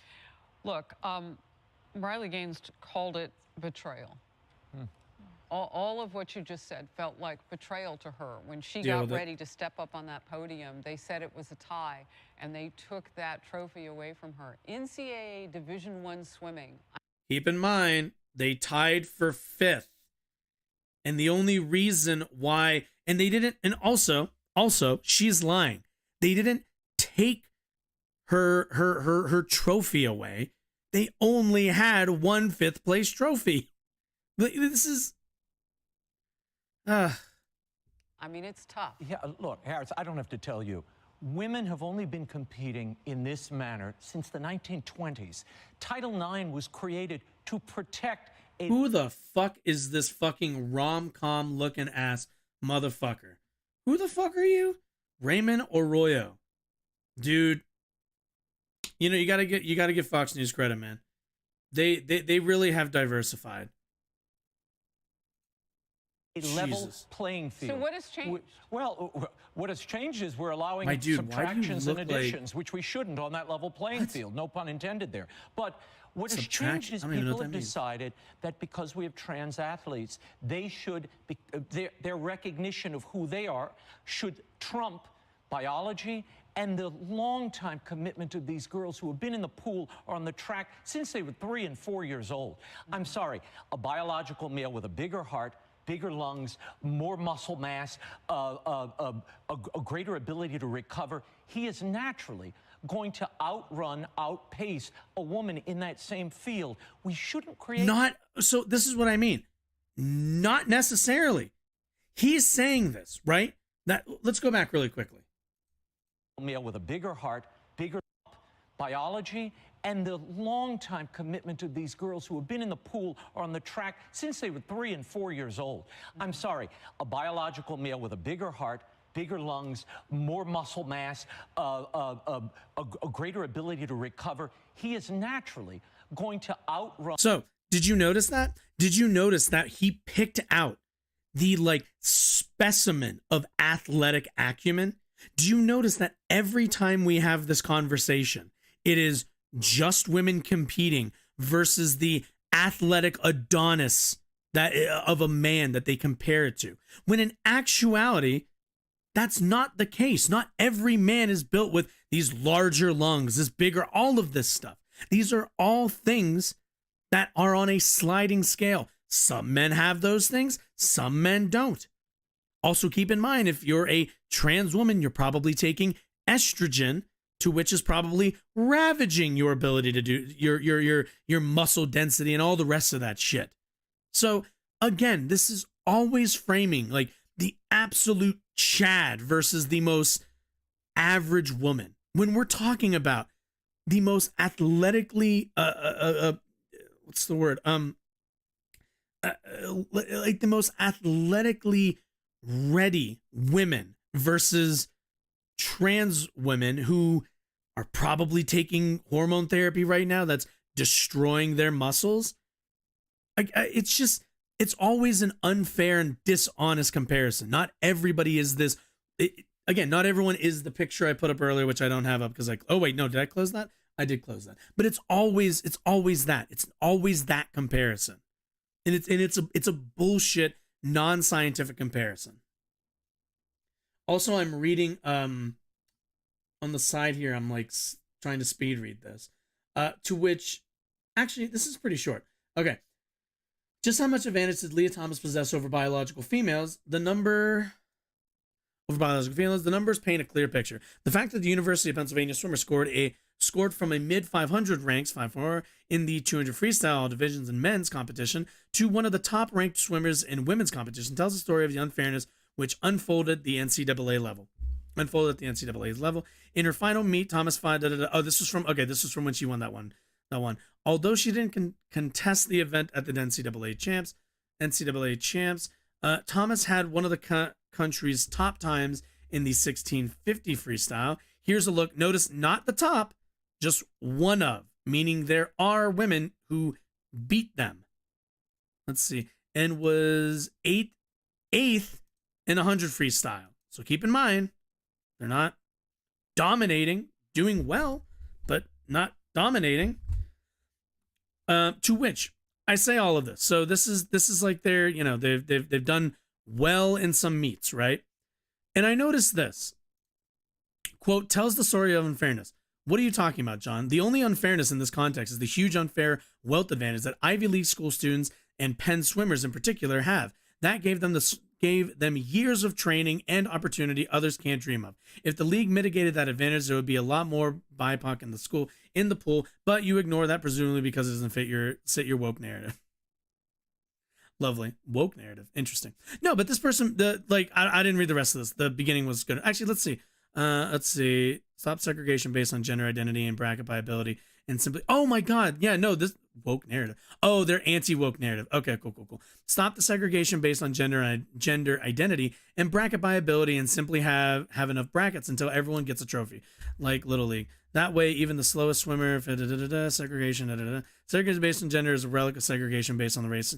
Racing is wrong. My proposal allows men and women to compete. Yeah, this person's a bit of a mess, but I mostly agree with them in that you can absolutely organize all of this based on skill thresholds. The same way you have weight classes, right? If I don't know if I'd be okay with this in UFC, but in the UFC you have weight classes. In some pro wrestling you have weight classes, and the idea is to kind of group people by very, very broad and general like athletic standards. So if you're you can be a welterweight in both the women's division and in a men's division. You're both going to be kind of the same weight. You're going to kind of have a similar like structure in terms, you don't want somebody who's like this huge jacked heavyweight to be fighting like a welterweight or a bantamweight or something like that. You want them all to you want them all to kind of be in their own like skill area. And I think that is a pretty decent way to go about this. We can absolutely get rid of the delineation between genders in sports. It's just kind of a choice we have to make. But there's no reason why Leah Thomas, if they're not destroying the competition, they're just a top competitor, which is fine. But if they're not consistently winning every single meet, if it's not then what do we have to talk about? There are women who overcome this. That means the other ones can too. And also I do like this person's they do make a point that Leah Thomas goes to like Penn, right? And anybody who goes to any of these Ivy League and really good schools with good athletic departments, they're gonna do better than any of the some of the lower end schools, regardless, because they're still in those schools' programs. Leah Thomas is still a Penn swimmer, meaning that even if they go from the women's to men's division, they still kind of are gonna be in that. Hey, you get a lot more advantages than the other women who are going to, I don't know, fucking Old Dominion or some shit. It's just, we can organize this in a different way. It's just a choice we have to make. There are some people like Riley Gaines who are sore bitch baby losers who they like the position they were in and they were like really offended and they don't want to work harder, which okay, that's fine. You don't want if you've hit the point where you're like, I don't want to have to work just a little bit harder to secure fourth place. Somebody else can tie with Leah. Spare me, cry me a river. Run outpace a woman in that same field. We shouldn't create this disadvantage. I'm sorry. It's wrong to our girls. It would be like a children's competition allowing adults in. It's unfair. It's too bad children aren't fully developed and adults are. Then don't have that competition. Say you don't want to have that competition as a government then. So, Leslie, on the left, to tinker with Title IX in a way that honestly wipes away women. Wow. Talk about the picture of ambient. By the way, the left has no interest in change. We're actually not doing anything to Title IX. Title IX, there is no proposition for Title IX to change from Democrats or the left or anybody. This is just a made up thing that they say. They're the ones actually proposing changes to Title IX. Women. That's what people on the left are talking about. And I don't understand why erase there women. Can't be Imagine the thought. Transgender. If they were real, actual women, we want to live in a world of women. So, and by what is the way, it? X, Y the last? No, it's X the last woman or something. If you take testosterone and try to compete in NCAA sports, you can't do that. That's not allowed because that's considered to help us in our recovery. Wait, isn't it? So we're not allowed to do that. Whoa, wait. But this law allows for it. This law never. So the law that the House Republicans passed doesn't even mention trans men in men's sports. They just don't. It doesn't talk about biological females entering into male sports. It is only interested in biological males in women's sports. It's the only thing it's interested in. So it is not an even playing field. How do we approach it? I have to tell you, this is an area where I am torn. I'll be very honest, because I can see both sides, and it sounds like I'm on the fence, and I have one foot in each side. I'm a mother of 2 teenagers. My daughter does track. She does high jump. She's going to be mad I mentioned it on television. But is she better than so be proud. your son I am or whatever? I don't know how I would feel if there were a biological boy who was trans who was competing in that. I'm being very honest. But What if she beat her? What if? No, honestly, because it happened for people who beat Leah Thomas. So if they ever lose, can we shut the fuck up? If they can be beaten by biological women, or biological females, can we stop with this entire argument? Are we good? We're good. We can move on At then. the same time, I'm uncomfortable with the discriminatory aspect of it, because I feel like, whether it's a state like Florida, don't say gay, or other places in this country That was never where there's so much legislation I like how she had to going get that in. on, Oh, that's not- it that's seems not- attacking trans youth. And living in Southern California, So we wait, have a sizable let me trans pause. youth. How does this attack trans youth? Because when Riley Gaines Well, talked about male genitalia it just hanging out in the prohibits middle of a them women's from- locker room, how is that attacking? How is that attacking trans youth? I really want to try to understand. Well, it's a locker room. People get naked in locker rooms. That's what, they're not allowed to participate in locker rooms the same way everyone else does. Also, by the way, if you're in a locker room with a trans woman and you're getting undressed and they're getting undressed, and you find yourself offended by the fact that they still, they either haven't gotten bottom surgery, don't plan on getting bottom surgery, whatever, guess what? That is what we call a you problem. The locker room, I don't know if you've been in a locker room before, and I've been in locker rooms with a bunch of guys. You know what happens when dudes are getting changed, dicks swinging all over the place? We just get dressed and ignore each other. It's not really a big deal. God damn.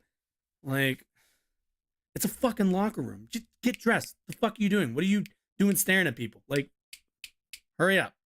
Locker room's for you to get dressed, not for you to gawk at people. You know who does that? Mean girls, bitches. Bitches do that. Gawk at other girls and fucking criticize their bodies, everything else. Ay, ay, ay. Because if your daughter were put in that position, what would you tell her? How many trans men are in male sports? Well, I'd have to be put in that I don't have position. a raw number. As Probably I not said, that many. I'm torn. 'Cause I don't know. there's not really that many trans women in women's sports. Right. But to answer your question, the reason What's the word I'm looking for? The population, the percentage of trans women in women's sports, incredibly small.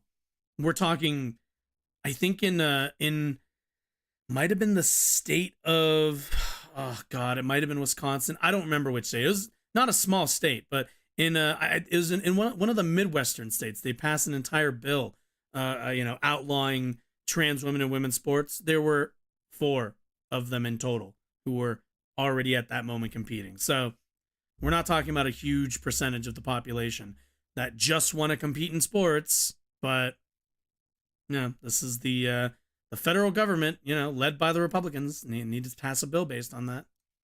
reason that I feel it's discriminatory is because I think we would all Well, it agree is. here, whether we're Democrats or Republicans, independents or pieces of each. Written to be discriminatory. This is not the most pressing issue in our nation.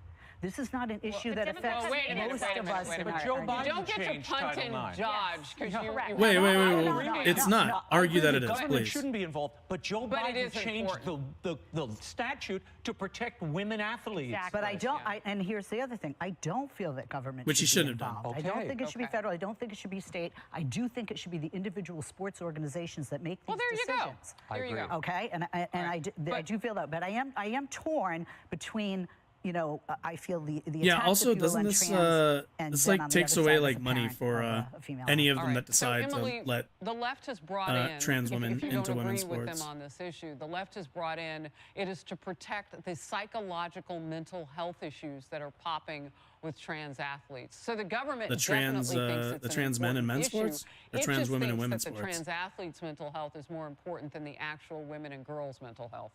Well, let's be honest here.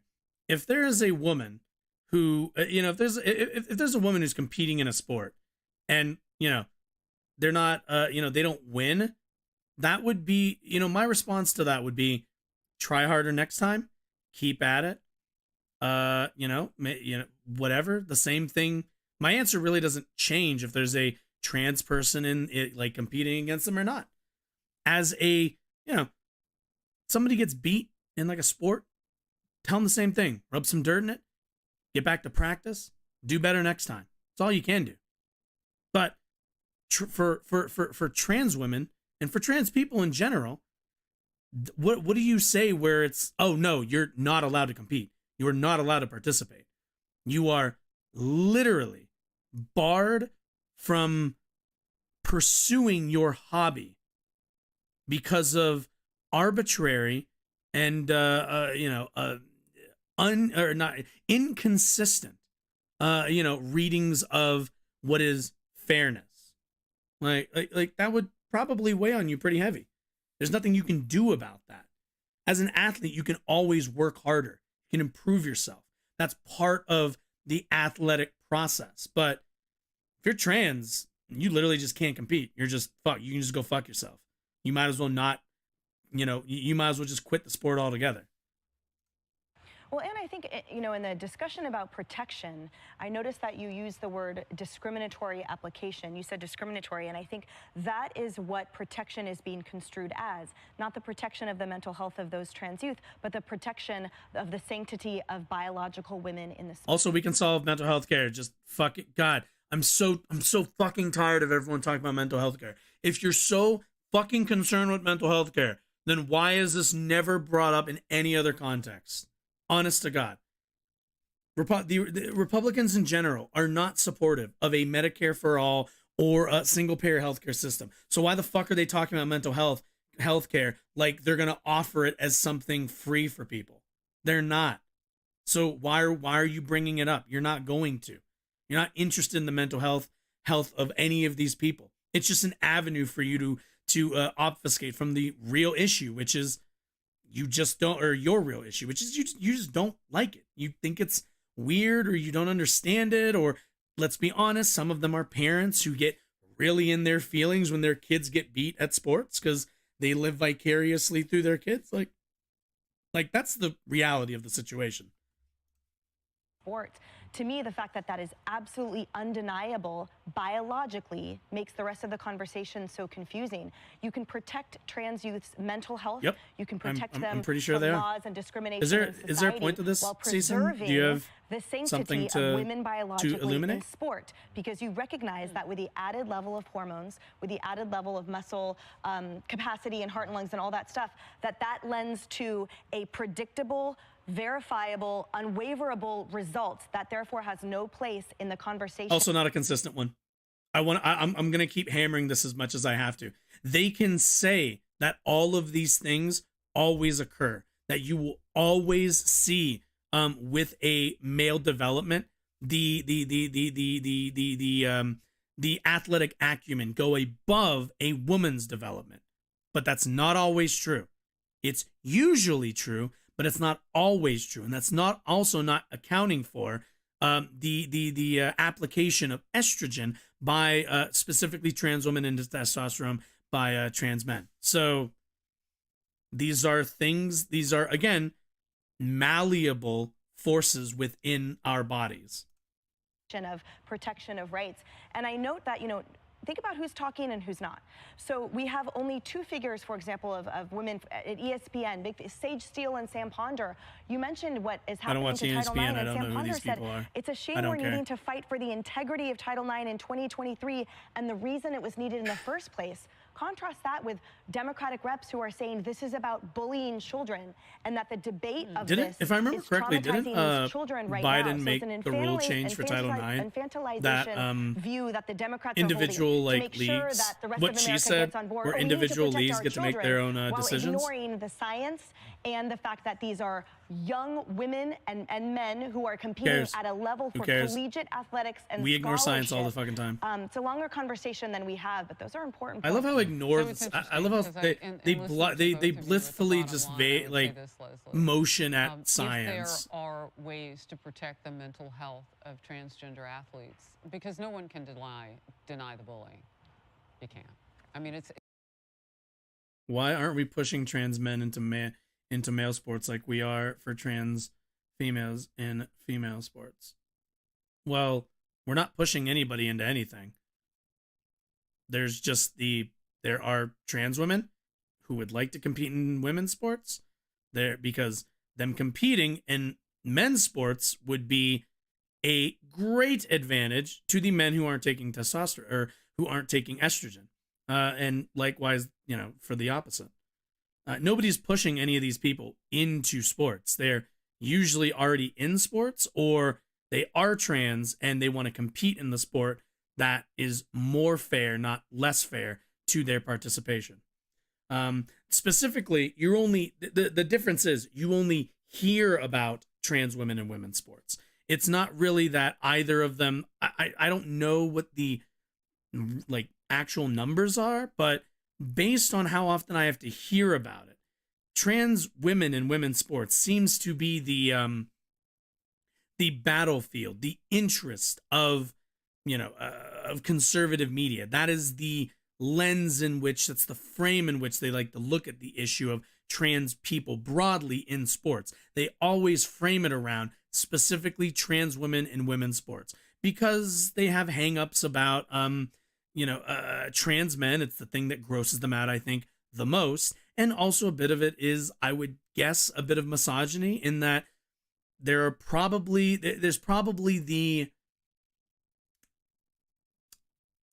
tendency to believe that it's okay for a trans man to compete with other men because since they're biologically a female, they're going to have to work harder to compete for the guys.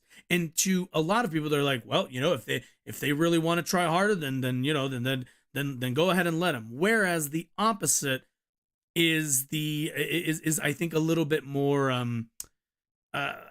I guess paternalistic, maybe, where the idea that a woman could never beat or could never compete with a man in sports, which isn't true. Again, I said it before, the Riley Gaines, Leah Thomas thing, they tied for 5th. They both did the exact same, and they both lost to 4 other people. So the idea that Leah Thomas has this, it's just huge advantage. No, we have evidence to show she's on par with some other women and worse than others. Like, it is, you create a separate category. No, you don't necessarily have to. Honestly, so earlier there was an article that we read, and a commenter for the actual article we read argued that we should just get rid of gender categories in general for sports and just go based on skill gaps. So kind of the same way if you ever watch if you watch like UFC, same way they have weight classes to kind of divide up their competitors, something like that, but less around weight class. It would probably be something around skill thresholds, basically. So separating kind of the low, I guess to a degree, lower skill with the higher skill, and just have enough that you can kind of capture broad competitive ranges, which I think is fine. Also, let men and women compete and just kind of group them by skill level. Got no problem with that. It happens to them. There's got to be a way to put them in sports which is equal to everybody. I would think that they would want to compete on an equal playing field as well. Yeah. It's a big topic. Hey everyone, I'm Emily. Honestly, I would probably argue that that in that kind of system, trans people in general wouldn't dominate in anything, actually, and kind of solve a lot of the problem. You know, there wouldn't be this this huge worry that they have some crazy advantage, because they probably wouldn't like actually be able to compete with some of the most athletic men, but also wouldn't really compete with the most athletic women. They're gonna end up somewhere in the middle, probably like everybody else. Every sport, then. No, not every sport. Some sports, I don't think you would do that. You wouldn't do that for like, you probably wouldn't do that for, I guess, if you count MMA as a sport. I don't, those kind of sport, that, you know, contact sports are a bit different. Contact sports are different. But not like, you know, swimming, I guess figure skating. I guess figure skating is not even, is figure skating gendered? I think it is. I'm pretty sure it is. But yeah, non-contact sports, you could absolutely do that. Because you're not worried about people, you know, thrashing into each other. Whereas football, that would probably, I don't know if that would work out for football as much, but that's also a team sport, so that's a bit different. The way in which we gender football mainly because you're gendering for body size for the most part, I feel like, and for, like, you know, you don't want some huge ass football player going against a well-built like female football player, but those are very different. Those are very, very like far distances from each other. And again, they're like thrashing into each other. That would be Welcome to Concussion City, I believe. Okay. Let's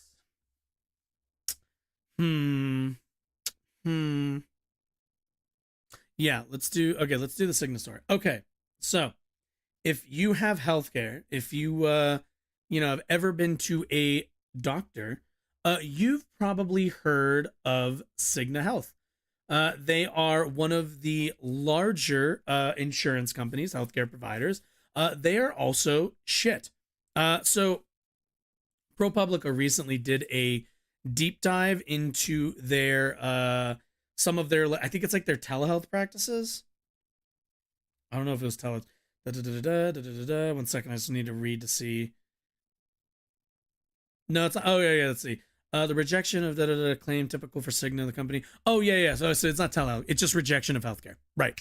Okay. So broad rejection of healthcare, that does happen. If you've ever filed a healthcare claim, you know, your doctor says that you need this test, or they say that you need this drug, it needs to get approved by your insurance before you'll get essentially compensated for that. You can buy it yourself, but that's going to cost you a lot of money. And usually, especially if it's a test, it's going to cost you possibly thousands of dollars, to which your insurance company will try to find every way to not pay for. And recently, but point is, ProPublica looked into kind of their practice of rejecting or allowing for, healthcare orders from doctors, and found that there was a startlingly large amount of rejections. So let's take a look. Before we look into that, let's take a look at the Cigna CEO explaining to us what the problem really is with healthcare in America. And do you think it makes sense at all for This was healthcare to 3 be years tied to ago. employers anymore, given how much our workforce Pepe, has I've changed? heard of you. Yeah, so in the United States, greater than 50% of the Americans internet. today get their health service support through an employer. That is a manifestation from a long time ago, post-World War II, wage controls that existed. But we are where we are. Answer your questions, yes, I do. And the reason why is an employer actually has a vested interest in helping to keep their employees healthy and productive and present from a work standpoint. It is nice the work Cigna site polo. and the culture of an employer creates some mechanisms to engage an individual, ways to. So let's let's kind of digest that for a minute. The idea that we run our healthcare here in the United States is under the assumption of you get your healthcare from an employer, because an employer has a vested interest in you being healthy so that you can make them money. This is, and I think this is a fair critique to make,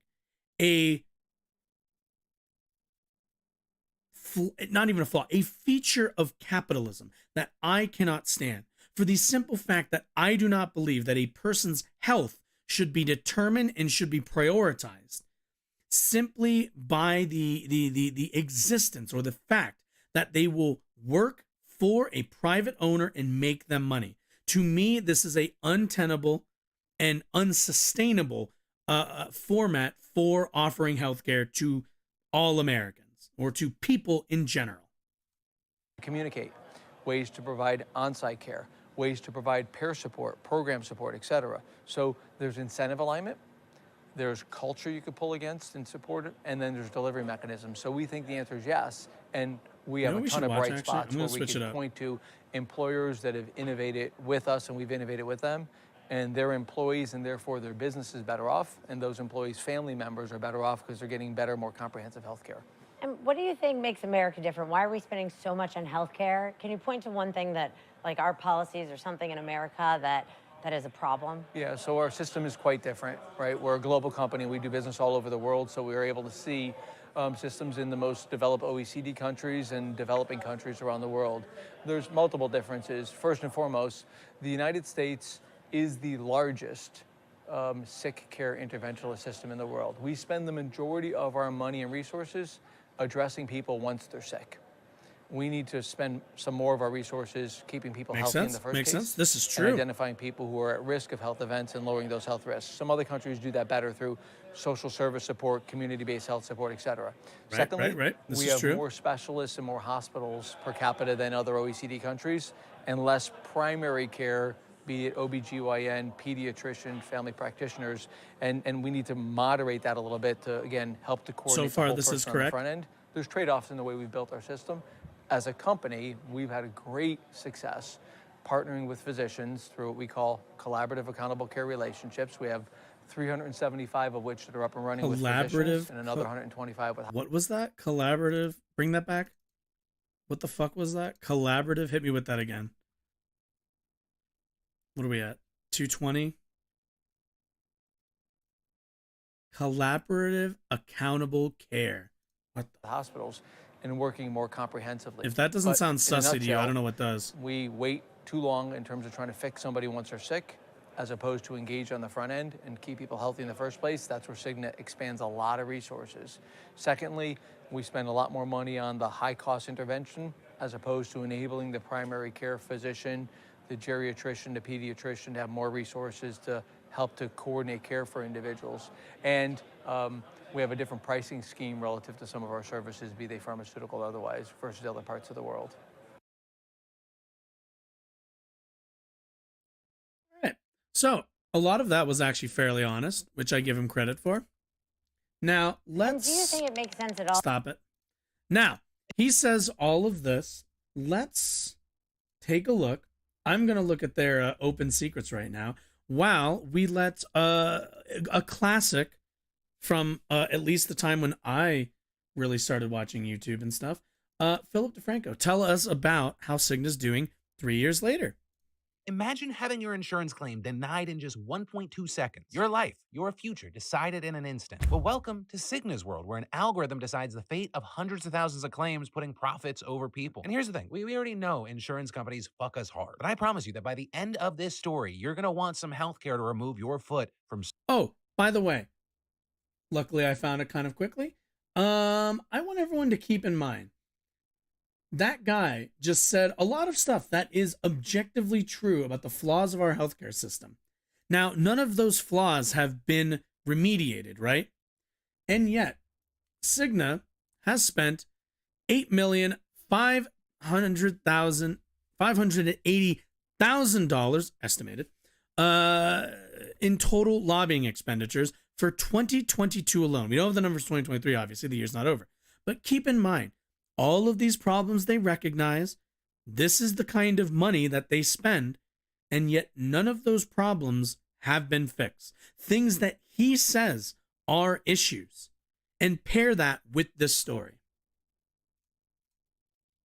someone's ass. Right? And that's because ProPublica and the Capitol Forum investigated how one of the nation's largest insurers, Cigna, decides whether to approve or deny policy claims. Typically, the way that it's supposed to work is that claims go into the insurance system, get screened by a nurse, and then reviewed by a medical director. And that's because many state laws require doctors to review each individual claim before insurers reject them on medical grounds, which means examining patient records, going over coverage policies, and generally using their professional judgment. It's meant to be thorough and fair. And for small, low-cost claims, the company usually just pays them out because it's just not worth the time and money it takes to review them. But what if you didn't review the claims and just denied them anyway? Well, reportedly, that's exactly what Cigna's been doing for over a decade now, using an algorithm that automatically denies claims with a mismatch between the diagnosis and tests or treatments for the diagnosis that the company considers acceptable. Then the company's medical directors just sign off on all the denials in one big batch, deeming them all medically unnecessary, with one former doctor saying, "We literally click and submit. It takes all of 10 seconds to do 50 at a time." So in just 2 months last year, Cigna doctors rejected over 300,000 claims using this system and spending an average of just 1.2 seconds on each case. And this has squeezed fat stacks out of the company's policyholders, with Dr. Alan Mooney, the guy who created the system for Cigna, saying it undoubtedly saved the firm billions of dollars. And a former executive saying, "Put yourself in the shoes of the insurer. Why not just deny them all and see which ones come back on appeal? From a cost perspective, it makes sense." And adding, insurers are very good at knowing when they can deny a claim, and patients will grumble, but will still write a check, which it turns out is very true. In one document, Cigna estimated that only 5% of people actually appeal a denial from the algorithm. And while that may sound low, and it is low, it's still relatively high for the industry, with one study finding that patients under the Affordable Care Act appeal less than 0.2% of the time, and insurers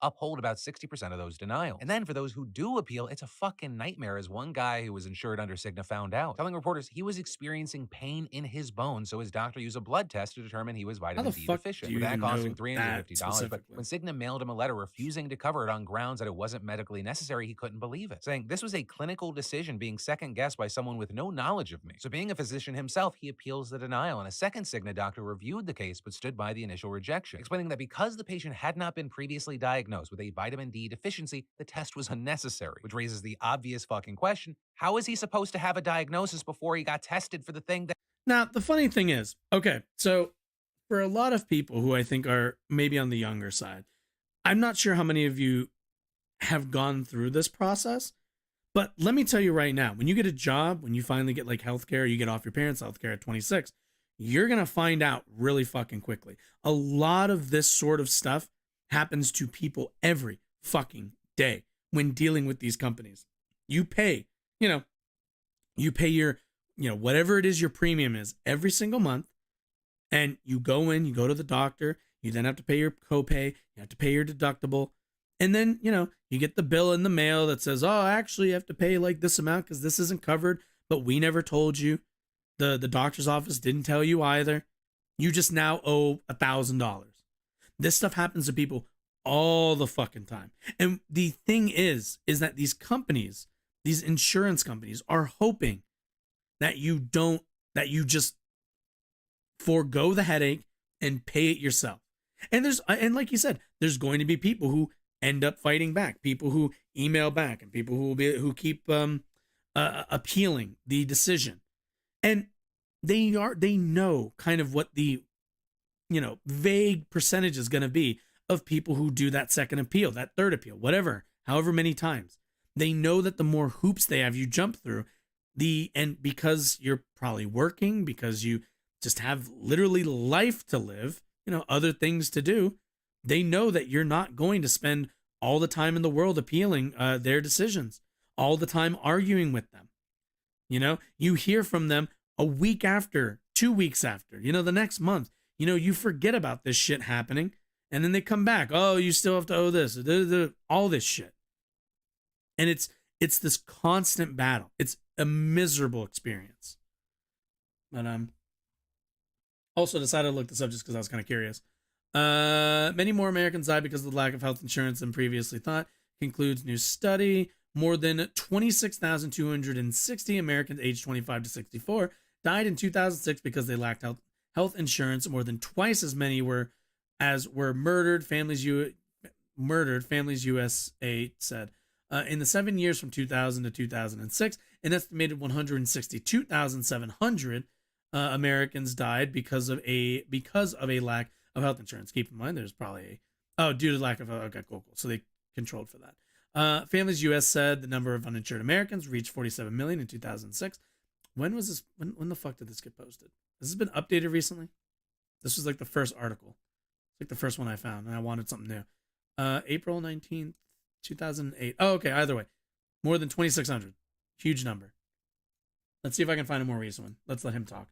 That he needed the diagnosis of. And so at that point, he's just baffled, and he takes us to an independent reviewer who, shocker, after looking at the case, said, hey, the test was in fact necessary. But this entire hassle took over 7 months over just a few $100s, and it may not have actually worked out in his favor at all if the patient himself wasn't a doctor. Now, in response to all this, Cigna argues that the system actually helps patients since it enables the company to fast-track payments for approved claims. One former executive said that doesn't actually make sense, saying they were paying all these claims before, then they weren't. You're talking about a system built to deny claims. Plus, the list of treatments and tests that aren't covered for different diagnoses can be somewhat arbitrary. Right? In 2014, Cigna made a presentation weighing the pros and cons of adding another procedure to the list. Autonomic nervous system testing. It can help tell if a patient suffers from nerve damage caused by diabetes or a variety of autoimmune diseases. And it only costs a few $100s, which Cigna has been paying out for every single claim without question. But by adding the procedure to the list, it would deny almost 18,000 claims and save about $2.5 million per year, according to estimates. So sure enough, those greedy fucks threw it on the list. But also understand, this is a problem that goes way beyond just Cigna. Right? Health insurers deny millions of claims every year, be it for surgeries, visits to the ER, or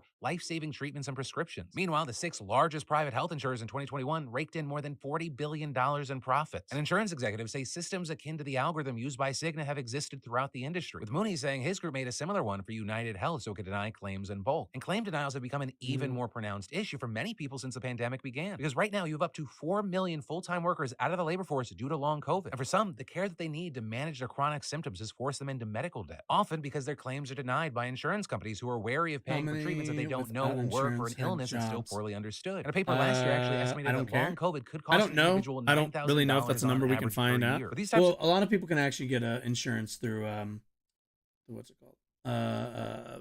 Through what's the word I'm looking for? Like you can usually get a really mild. What is it? It's Medicaid. That's what I'm thinking. Medicaid, or just demand treatment X when they know treatment Z is better. I mean, I don't think people. What's it called? A lot of people go and Google. They'll do like the. What's the website? WebMD. A lot of people WebMD like random shit and they think they have this or that disease, but a lot of that anxiety stems from a lack of like healthcare. You would only turn to Googling this hurts and that hurts and I felt this. What is it on WebMD if you didn't have access to a doctor very easily? Unfortunately, our system. Keep in mind also the thing that really gets me about a lot of this. Let's see if I can. I meant doctor versus insurance. How many health insurance had jobs? Or just demand treatment X? Insurance? What do you mean doctor versus insurance? I don't think I follow what your question is. Where the hell? Hello? Where's what? That's weird. That's really weird. Why can't I? Hello? Okay, well that link is just not opening anymore. That's okay. I have a history. All right, no one look at my sus history. Where's the chart I had up? There we go.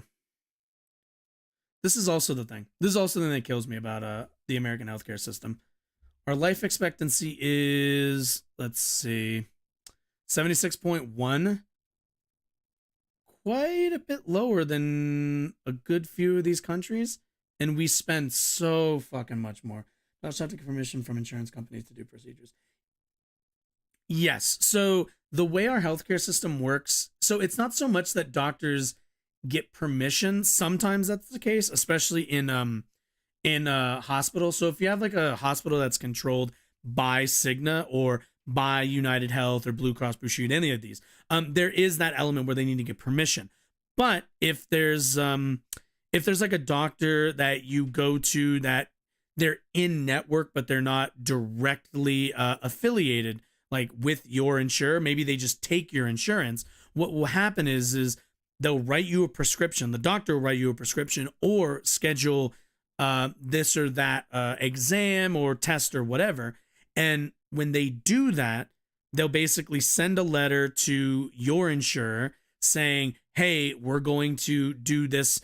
I recommended we do this procedure on, fucking Joe over here who has some back pain, and your insurance company, if they're a good insurance company, if they're good people who work there, they will go, okay, a doctor has said that Joe needs this exam or whatever for his back injury, and say, go ahead and do it, and we'll pay you for it. And that's how also the doctor ends up paying for the equipment and stuff.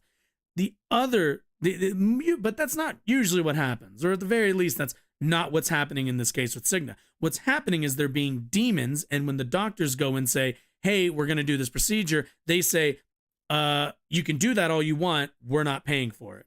To which usually the doctor, you get a mail and you get a letter in the mail, and your general practitioner or whatever will say, hey, just to let you know, we have to do this procedure, you're going to have to pay out of pocket for this. And then you have to fight with the insurance company to get them to agree to pay for your procedure. Meanwhile, your doctor's seeing like 5 other people. But that's, it kind of just depends on their relation to the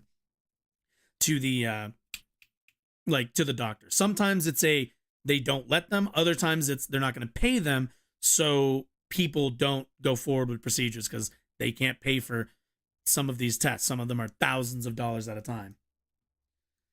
Insurance companies will deny payment for a procedure that is not approved by the insurance company that's making the decision for the... Yeah.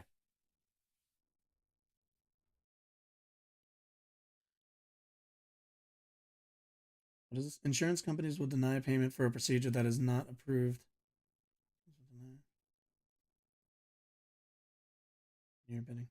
Well, yeah, you can't. Yeah, that's what I'm saying. Like, you can't. You every time any insurance company, whenever whenever you get a drug, like if a doctor writes you a prescription for I don't know. Hit me with a drug. I don't know drugs. I'm boring. What's the shit from House? What the fuck does House always take? That's the one I know. Fuck, what does he take? Vicodin? Okay, let's say your doctor writes you a prescription for Vicodin for back pain, right?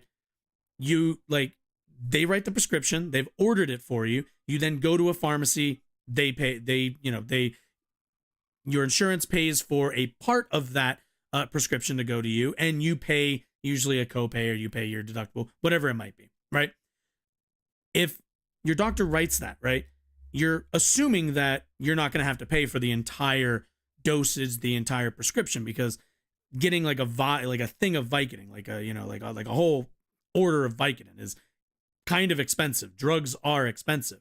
So the insurance company covers a majority, usually a very, very large majority of that cost, and you usually pay your little piecemeal. But if they don't, if they're like, no, they're we don't think that's necessary, either write them a generic or write them something else, or just deny the prescription in general, they can do that. Your doctor can still write you that prescription.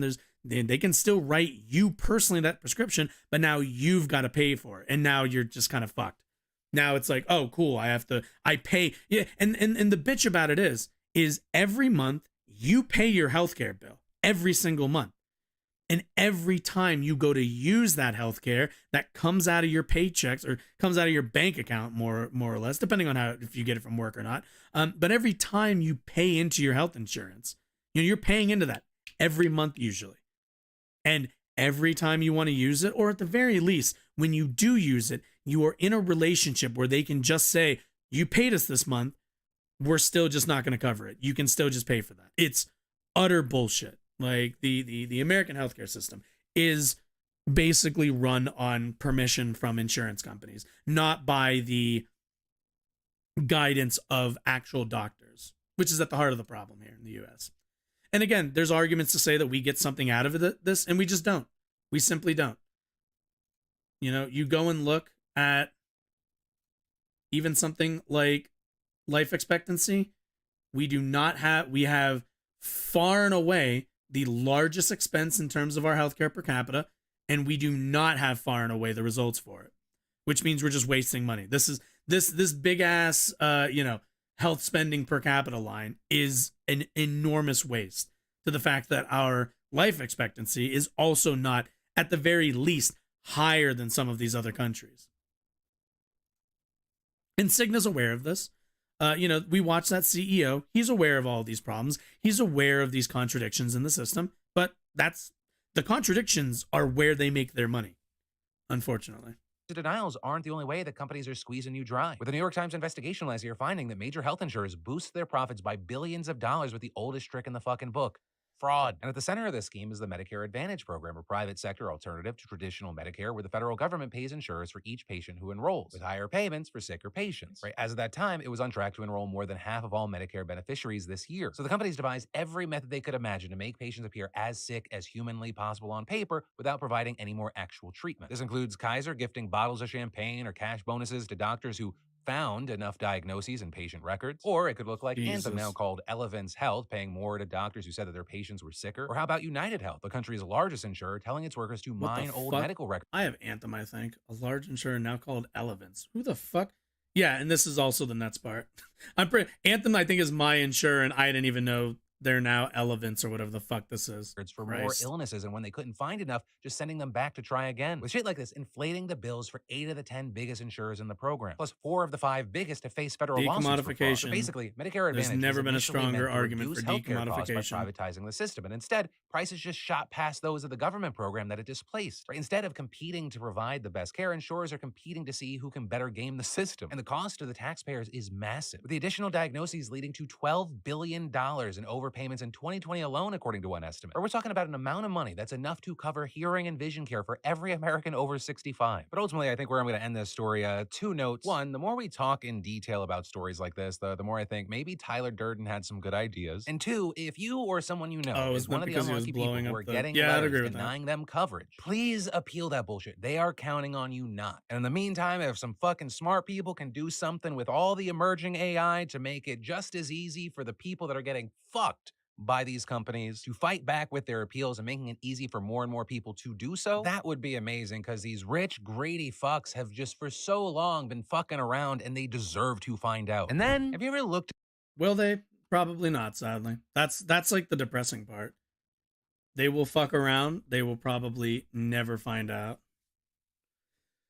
God, healthcare in this country, man. I think when whenever people ask me, if ever anybody asks me what's my radicalizing moment, it's just the healthcare stuff, man. Our healthcare system is just fucking dog shit here. Exposes the truth about, I don't care. All right, let's see if we can find something to like listen to, and we'll play a bit of Choo Choo Charles just to kind of get some lighthearted video game stuff going for a bit. I kind of want to play a little bit, and then let's see, what should we? Bud Light sales tanking. Oh, I don't care. God, you guys are so dedicated to this. It's really funny. The real like, they need Bud Light to basically go under. Like they need it to go under. If it doesn't, it's all been for nothing. Let's see. Should we listen to? I remember somebody. What is it? I'm trying to think. What could we listen to? Ooh, debates. Is there like a short one? Let's see. Dark moment in our history. Don't care. No, that's way too long.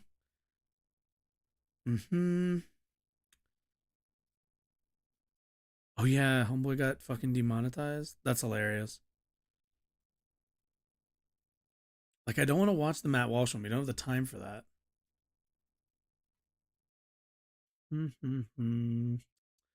Charge after 6-year-old shoots teacher. Oh, I heard, yeah.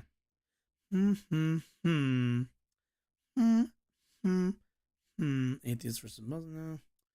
Let's see. What else is going on in the world at this exact moment?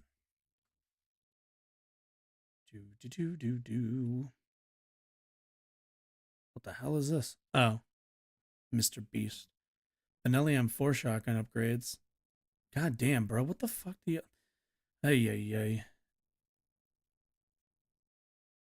Honest to God. How many upgrades do you need to a Benelli M4? Honestly. In for too long. Asking the real questions. Huge NYPD gang takedown. Good for them. Let's see if I can find that video. We can do that, I guess. That one chatter mentioned them. Well, thanks, Direct Fire. I appreciate that. Just don't directly fire upon my channel, I guess. Let's see. Damn it. What's the video called? I know it's on my burner account. New discourses. That's what their fucking channel is called. New discoveries. There we go. All right. Nice starship. Starship? Do I have a starship? I'm not sure what you're referring to. I'm so confused. I have a starship? Where do I have a starship? Is it on here? Go on there. Let's see. What video did I tell? What video was I gonna do?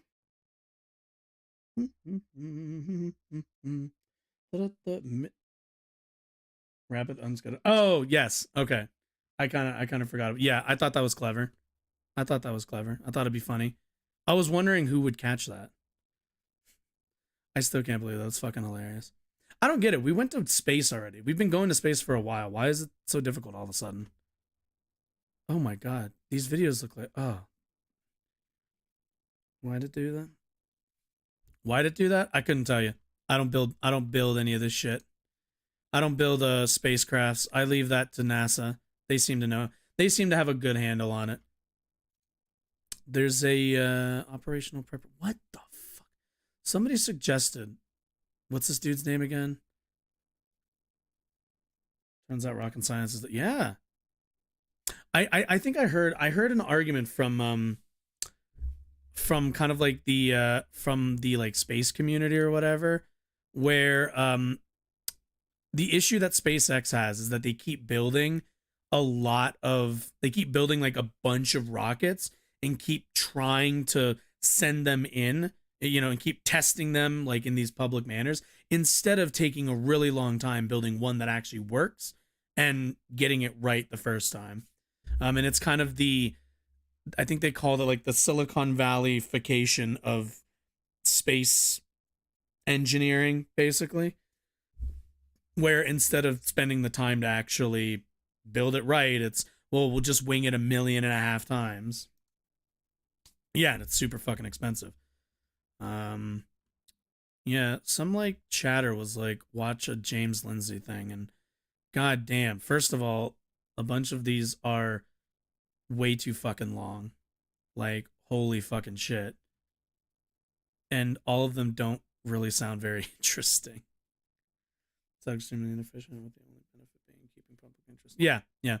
Well, you gotta, isn't SpaceX, is SpaceX a publicly traded company? I don't think it is, but SpaceX, I'm assuming it's not, right? Not yet publicly traded. Okay, so it's not yet. How to buy, okay. Stock market update, SpaceX launch. Oh, that's not gonna have anything in there. God damn it. I just want something. I don't want to listen to the Matt Walsh one. It's just too long, and I feel like I've addressed Matt Walsh enough times in my days. Gun nuts. Well, yeah, kind of a bit. This is also like an hour. Maybe Tim Pool. Does Tim have anything interesting? Yeah. Anything dumb?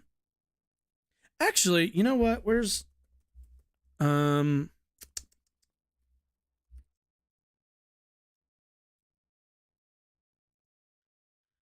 let's see. World news right now. Opinion on world news. Let's see. Let me answer that by here. This is what I'm gonna do. We're gonna go world news. What do we got? Oh my god. Okay, PBS 12. Let's take a look. What's going on in the world besides Ukraine? Obviously, we have the Ukraine-Russia war, pro-Ukraine in that regard. State of the Union, don't care. Can I just get like headlines?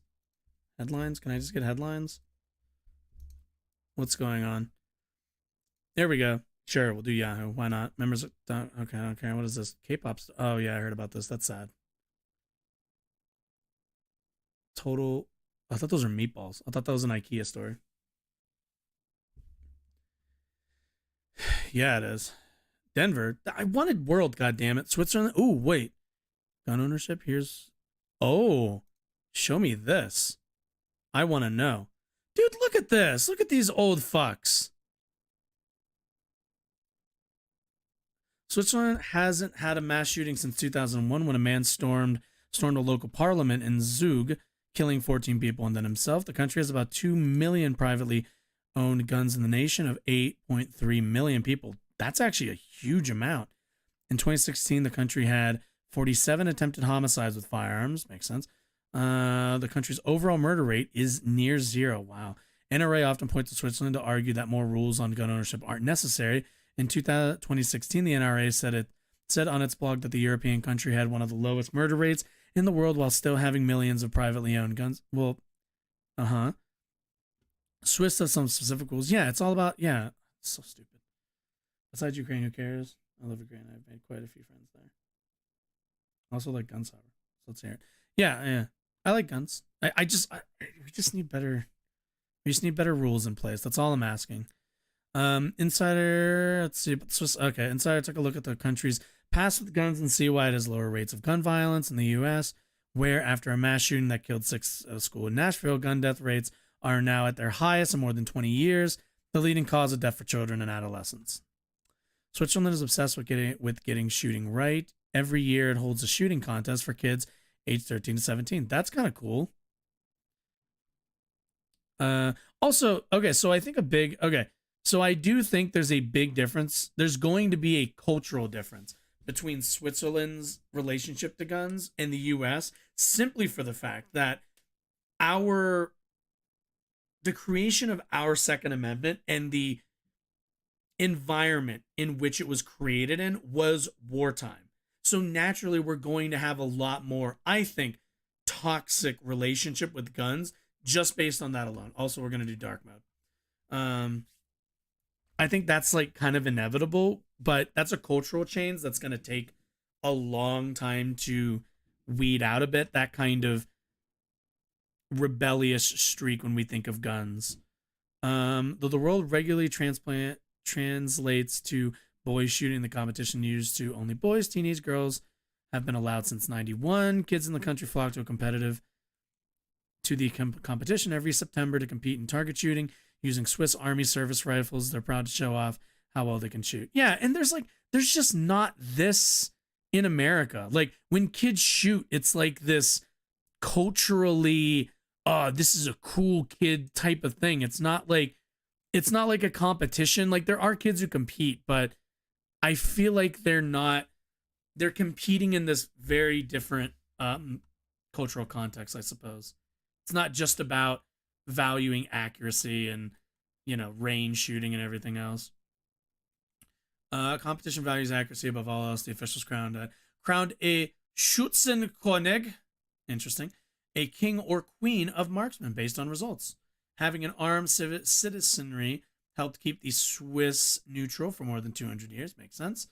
Swiss stance is one of armed neutrality. Yeah, which is that's not the American stance. Switzerland hasn't taken part in any international armed conflict since 1815, but some Swiss soldiers help with peacekeeping missions around the world. Many Swiss gun ownership as part of a patriotic duty to protect their homeland, which is also similar to America. Most Swiss men are required to learn how to use a gun. I also think that wouldn't be, I don't know about require, but I feel like it should be easier to participate. Unlike the U.S., Switzerland has a mandatory military service for men. Interesting. Government gives all men between the ages of 18 to 34 deemed fit for service a pistol or rifle and trained on how to use them. After they've finished their service, the men can typically buy and keep their service weapons, but they have to get a permit for them. In recent years, Swiss government has voted to reduce the size of the country's armed forces. Switzerland is a bit like a well-designed fort. Interesting. Switzerland borders are basically designed to blow up on command, with at least 3,000 demolition points on bridges, roads, rails, and tunnels around the landlocked European country. John McPhee put it this way in the book: La Place de la Concorde Suisse. Interesting. Near the German border of Switzerland, every railroad and highway tunnel has been prepared to pinch shut explosively. Okay. Nearby mountains have been made so porous that whole divisions can fit inside them. Roughly a quarter of the gun-toting Swiss used their weapons for military or police duty. In 2000, more than 25% of Swiss gun owners said they kept their weapons for military or police duty, while less than 5% of Americans said the same. Yeah. In addition to the malicious arms, the country has about 2 million privately owned guns, a figure that has been plummeting over the past decade. Swiss government has estimated that about half of the privately owned guns in the country are former service rifles, but there are signs the Swiss gun-to-human ratio is dwindling. Let's see. Guns are good. What rules do we need? Let's see. I feel a bit different is how you grow up around them. I was taught to be careful around and respect guns, but for some kids who grow up around gangsters who wave their guns around and see violence regularly, could grow up. Well, yeah, absolutely. The context in which not just your society but individuals grow up around guns is a huge environmental factor. You mentioned gangsters, but keep in mind a lot of gun deaths don't necessarily occur just in like gang households, you could say, I guess. There are also a lot of irresponsible, just regular ass gun owners, people who join militias, people who are being irresponsible in terms of the storage of your guns is a pretty universal in terms of like there isn't really a demographic that does it that it's exclusive to. It's just generally, we don't in the United States we don't emphasize safety and training. For me to go buy my firearms, I don't have to prove that I'm capable of handling them. It's mostly just as long as I can afford them, then I'm allowed to own them. And when the barrier for entry is so low, it's no wonder that there's a lot of irresponsible use, storage, and I guess purchases, in terms of people who buy them and then commit crimes with them or commit mass murders or whatever. But there is the relationship we have is the thing that I'm most concerned about in the U.S. We just have a really toxic relationship, I think. Also, what rules do we need? Certainly universal background checks and a national registry, I think, would not be the worst idea. I'm like 90% sold on it. I need to do a little bit more thinking and considering, but you would kind of need a national registry to implement 100% universal background checks. So I think that's something that we could implement that's pretty harmless. Other than that, red flag laws would be good. Although I think each state should probably be handling what they deem appropriate in terms of red flag laws. There's been a number of states that have enacted what is colloquially referred to as assault weapons bans.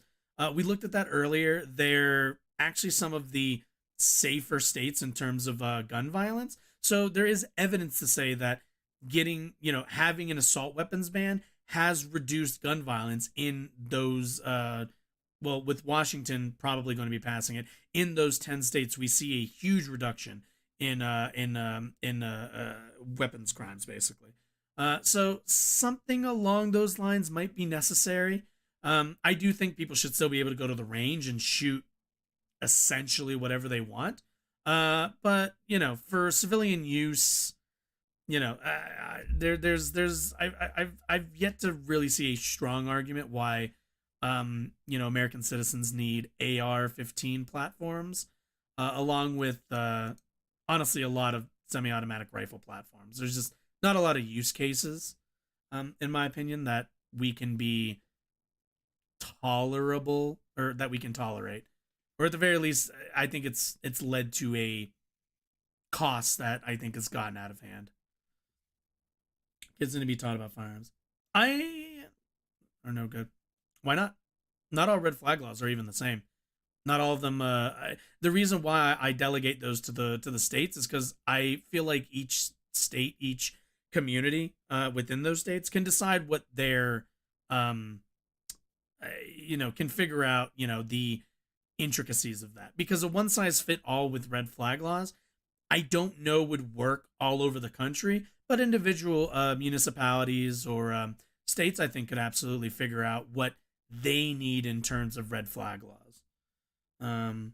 Chicago is one of the most well regulated places in the whole country, well they still call it Chirac. Yeah, but that's like a here. If I can let me see if I can find it. I'm pretty sure I can find it really quickly. Should be in my history. Let's see. Today, numbers of times. No, I don't remember which thing it was. Stats for states. Here we go. Firearm mortality. Okay, here we go.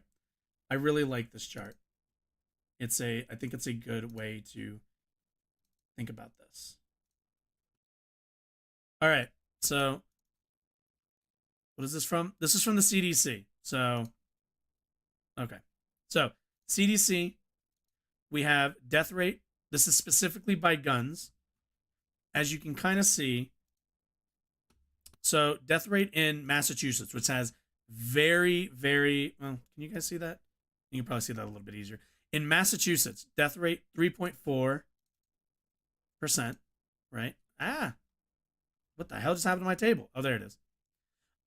Massachusetts and Hawaii have two of the strictest specific like gun regulations on their state. Illinois is, let's see where Illinois is. Let me know if you see it because I can never remember it. Illinois, 16.1. Kind of in the middle, just a little bit above Texas, a pretty big state. Whereas, what did I say that was? 16.1. We have the state of Mississippi, which you don't really hear as much about. Almost double, actually a little bit more than double that number at 33.9. And this is per capita. So, so keep in mind, like, while, you'll see 962 in Mississippi and Illinois, you'll see 1995. I can just say that. You'll see 1995 in terms of the like raw numbers. When we account for population, then you kind of get I think a bit of a clear picture in terms of the danger level. Most likely all of these, and you're right to point out, most likely a large portion of this 1995 number in the state of Illinois is coming from Chicago. But that is only one city in an entire state. Whereas if you're in Mississippi, while that 962 is a smaller raw number, it is a larger proportion of the population. So, the way we kind of figure this stuff out is, going by raw numbers doesn't always give us, I think, it doesn't always compare apples to apples. Because comparing Chicago to the entire state of Mississippi wouldn't really be all that fair now, would it? You kind of have to do those based on, that's why we have like the per population. And again, like I said, 10 of the, I think in the article I read earlier, the worst state that passed really strict gun laws or some version of assault weapons ban was Delaware at 16.6. Also kind of in that halfway mark. So we can kind of see that, like, if you're passing an assault weapons ban, you're halfway, you're half, if not less, than the highest in terms of gun violence rate as the largest one, or as the most the most dangerous of them, I suppose. Let's see. Airs are not assault rifles. Well, assault rifles are a box that you basically identify a weapon under. Anything can be an assault rifle as long as it's a rifle, and anything can be an assault weapon. But when they pass assault weapons bans, usually the assault weapon is designated under certain characteristics. Those being barrel length, semi-automatic or automatic, mag capacity. There's a lot of factors that then boil into how do you have an assault weapon, basically, when they go to pass the laws. It's a bit irritating because, there's no such thing as assault weapon in terms of, the difference, like, the where is it? Let's see. Like the difference between, no, let me get a better, here we go. I feel like I always use this picture because this one just looks, yeah, like the difference between, I think it's just because this is the easier one to look at. Like these two things are not, neither of these are assault rifles, but you can, if you group enough of the components of these, then you can kind of define both of them as assault weapons. The designation of assault weapon is a not catch-all, but it is a catch group term, basically. Like an AK-47 could be an assault weapon. Kind of anything can. But it's just about how you define it. But what's it called? Massachusetts. Rifle is a real term, but it only applies to weapons that can switch between. Yeah. To be fair, Mississippi is the world's oldest anarchy server. I have a class 3 permit and tax stamp to buy one. And that is very rare.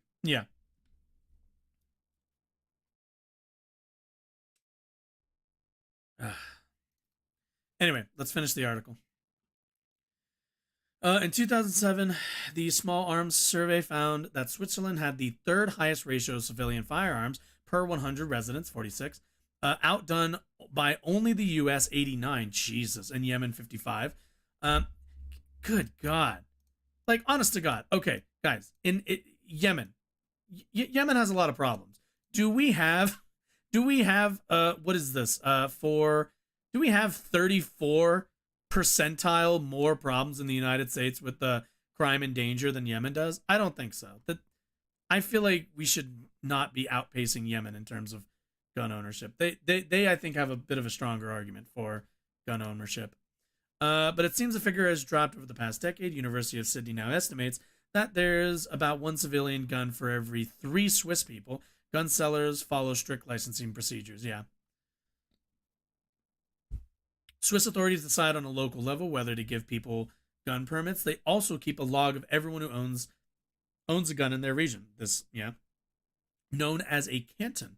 Though hunting rifles and some semi-automatic long arms are exempt from the permit requirement. That makes sense. Like, people will say, like, oh, I live in rural backcountry bumfuck nowhere.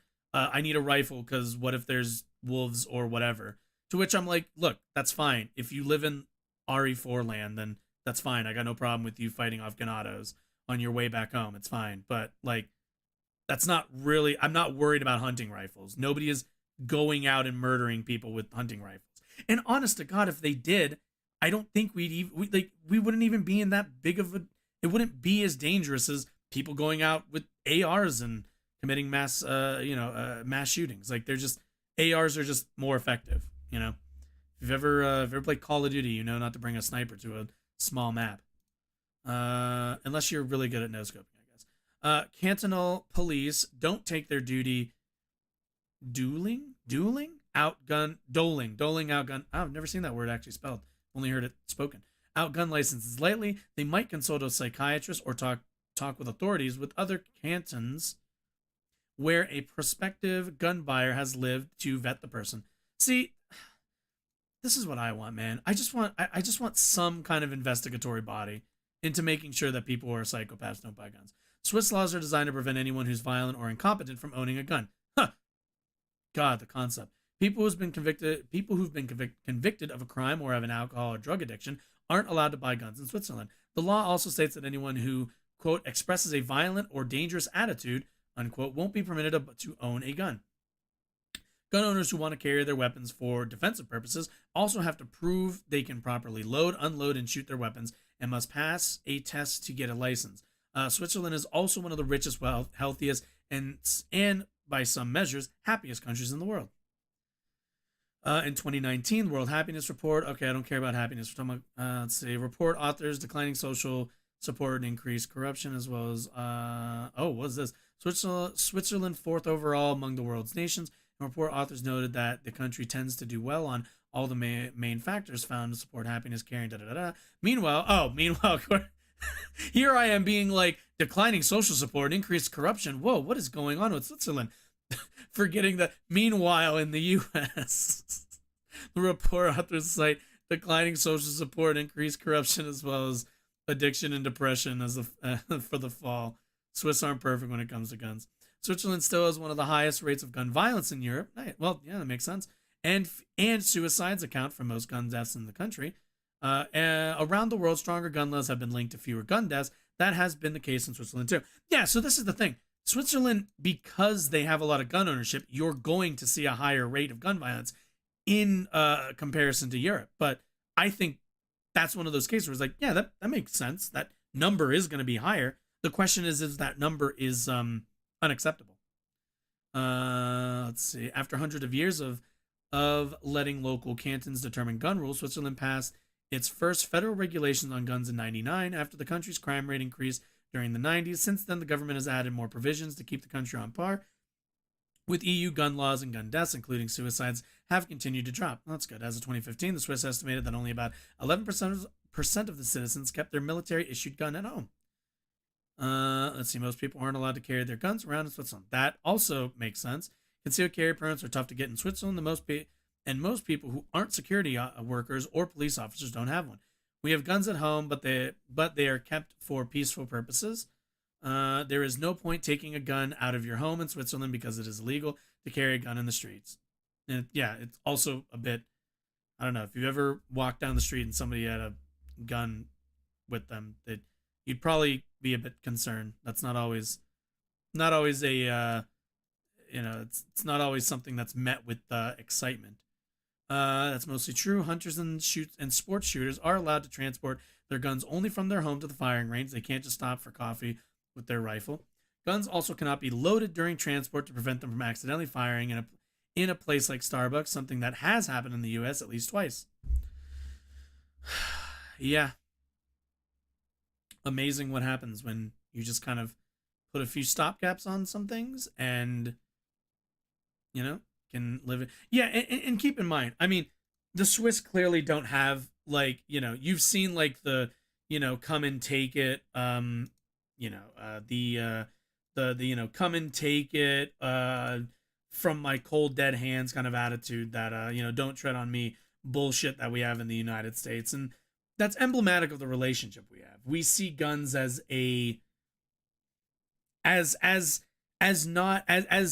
strictly as absolutely not owning them in a peaceful manner. People in America own guns for defensive and offensive ideation. I think a lot of people think they're either going to be defending their home, which they're not, or they're going to be defending from the government, which good luck.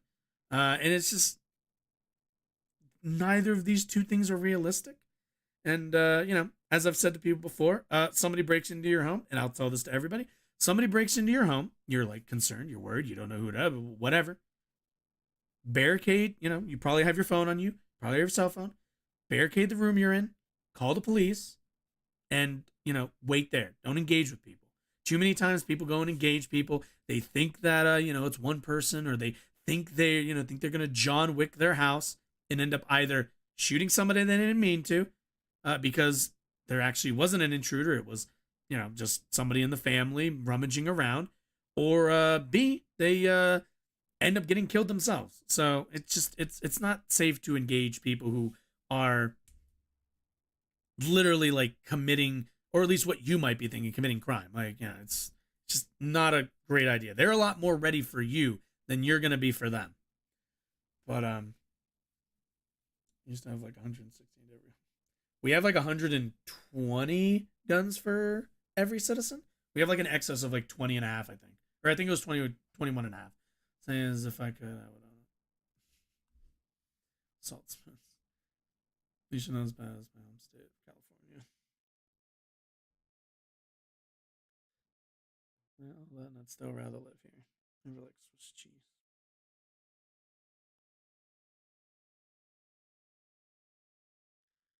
Ay. Let's see. What time is it? Okay. hell is this? 4.3, yeah. Way too many, way too many. Way too many. Oh, I hear a knock. Yeller. Yes? What's up? What? Your AirPods? Yes, I hear you. AirPods. You're welcome. Let's see. Let's see. Is there anything else we can take a look at before I bounce out of here? Something quick. Something quick. Let's see if what's going on Twitter right now. Probably not much. Let's see. President of the United States should not be getting ratioed by random accounts like poo poo pee 69 every other day on this app. That's funny. Aw, man. Elon blocked the surfs. Cringe. Obsessed with the mail. Leftism for you. Ooh. What is this? Checkmark is still here like a go. Oh yeah, aren't the checkmarks supposed to be gone? Well, I wouldn't know. I'm not important enough to have ever had one.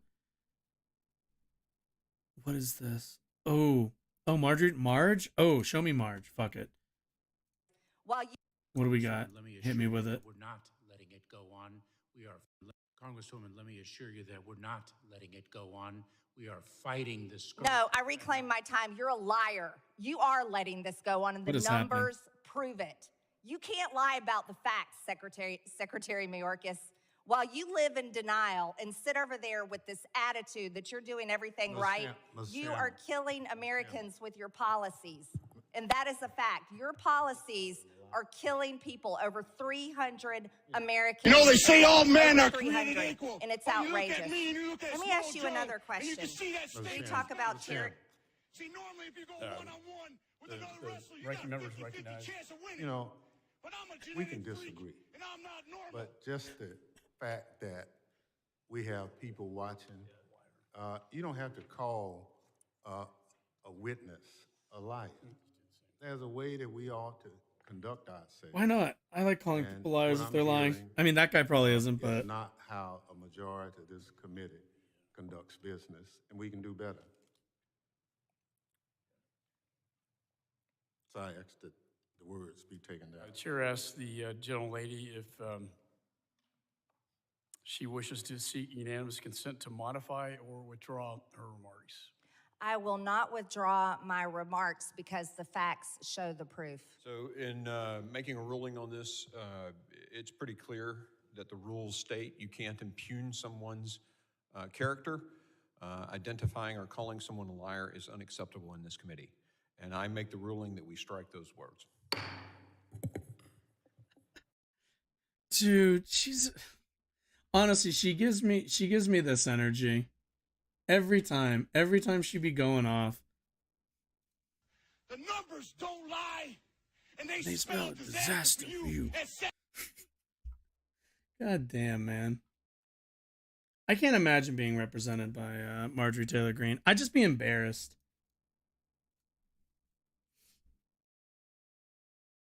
Let's see, have I watched Colin? I have. I've actually watched a couple of his videos. I don't Congresswoman, let me assure you. I can't say I find his arguments incredibly. So here's my problem. Let me say what my overall issue is with basically all Second Amendment like content creators, activists, whatever. Here's my problem. There are essentially two conversations that we need to have. The first one is one of how do I put this? Essentially, the first one is a societal, maybe moral structure conversation, or at the very least, one that's not based around legality. There is one that I think we need to have that is that addresses what kind of society we want to have and what outcomes we are willing to basically tolerate. I bring up the amount of people who like the crime rates in some of these, the gun violence rates in some of the red states that are very loose on guns, the amount of deaths that occur due to guns. You can look at the what is it, the Gun Violence Archive on it's like a free website or whatever. It's let me see if I can find it really. Actually, what am I saying? Find it. It's right here. I have a link to it. Yeah. So this compiles every single day how many mass shootings there are, as defined as, well, I think these are all shootings in general, and then some of them end up being mass shootings because that's defined by 4 or more people injured or dead, right? And I bring that up mainly because there's a conversation that we need to have in this country about the cost of the proliferation of guns here. I think that's one conversation on its own. That part is the main thing that I talk about, because the legal half of it, which is the legal jargon, the, you know, what did the founders want, all the rest of that stuff, to me is a completely different conversation. What the founders want is not as interesting to me. And what the Supreme Court has decided is the interpretation of the Second Amendment, not that interesting to me. Mainly because the Supreme Court can decide to interpret anything that comes through their office in any way. The same way the founders could, you know, the way that the Second Amendment is written can be interpreted in a million different ways. What I'm more interested in is the conversation about, what is this costing us? Is it worth it? And what within the bounds of basically guns in the United States, how we can moderate and fit that into our current society. That's the thing I'm interested in. But I find a lot of times, and especially with Collier Noir, my issue is the conversation starts a bit on that, and then when it becomes obvious that either it's uncomfortable to argue that the amount of mass shootings that we have is unacceptable and the amount of gun deaths that we have is disproportionate to us versus the rest of the country, then I find that him, and this is again a lot of activists, there's a lot of 2A guys, a lot of people. I find that then they pivot and back into, well, the Second Amendment, well, the Supreme Court, well, all of these other authoritative decision-making bodies. And then and then the conversation stops because it becomes, well, the Supreme Court agreed with me. And all right, that's fine. Tell me why you're okay with any of this. And if you are, that's fine. If, I think at the top of the show, when I remember, I read out how many injuries and how many gun deaths we have based on the Gun Violence Archive. Today we had 2 deaths, 10 injuries.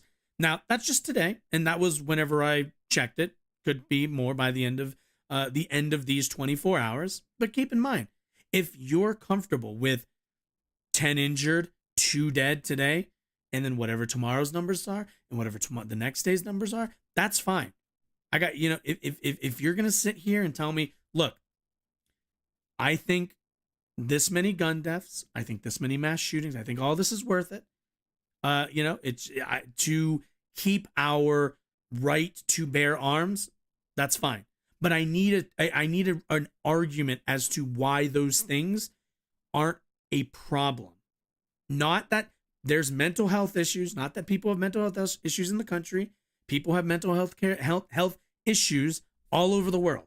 I need to know why it's not a big deal here in the United States that we have so many gun deaths. But to answer your question, TLDR, I have seen some of his stuff. I'm not a super big fan. It always just feels like there's this, nobody wants to argue why any of this is good unless it's, well, to fight the government, in which case you're just going to get drone striked. So I don't know what, in that case, AR-15s don't matter. So I don't know, but that's just my thing. I just think there's 2 separate conversations. The legal part of it, I'll leave to lawyers, because they have to work in the framework of the legal system. I'm not a lawyer. I'm not interested in the legal, the legal half of it. I don't have the training. I don't have the education on it. What I can do is understand the outcomes and research some of the outcomes and the payoff that we have to our relationship with guns. I hope one day that the culture in the United States shifts, and I do think we can get to that point. But that's something that's going to change over time, I think, naturally. Whereas the actual legislation is the thing that has to change right now to protect people. But yeah, that's my very long take on Cole Noir.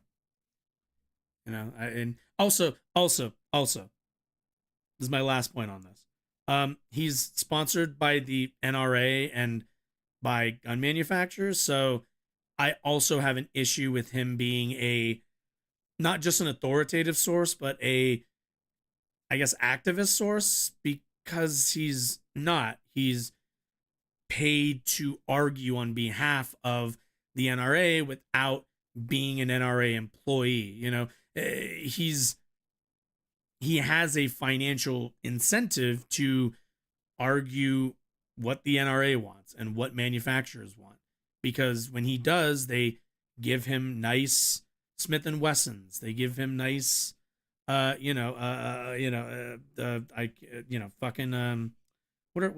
guns doesn't he shoot, like 1911s? Isn't he a 1911 guy? Whatever, they'll give him a nice fucking shadow systems for the distribution of rhetoric that's in favor of their financial interests. So it's just, there's not really a lot of, if someone's going to pay me, if someone's going to give me free guns, then I'm not going to take the money. Or the guns for that matter. I have some integrity in that point, but that's not everybody does. Anyway, hopefully that answers your question in some form or fashion. I probably veered off a little bit, but she's not a climate. Oh my Christ.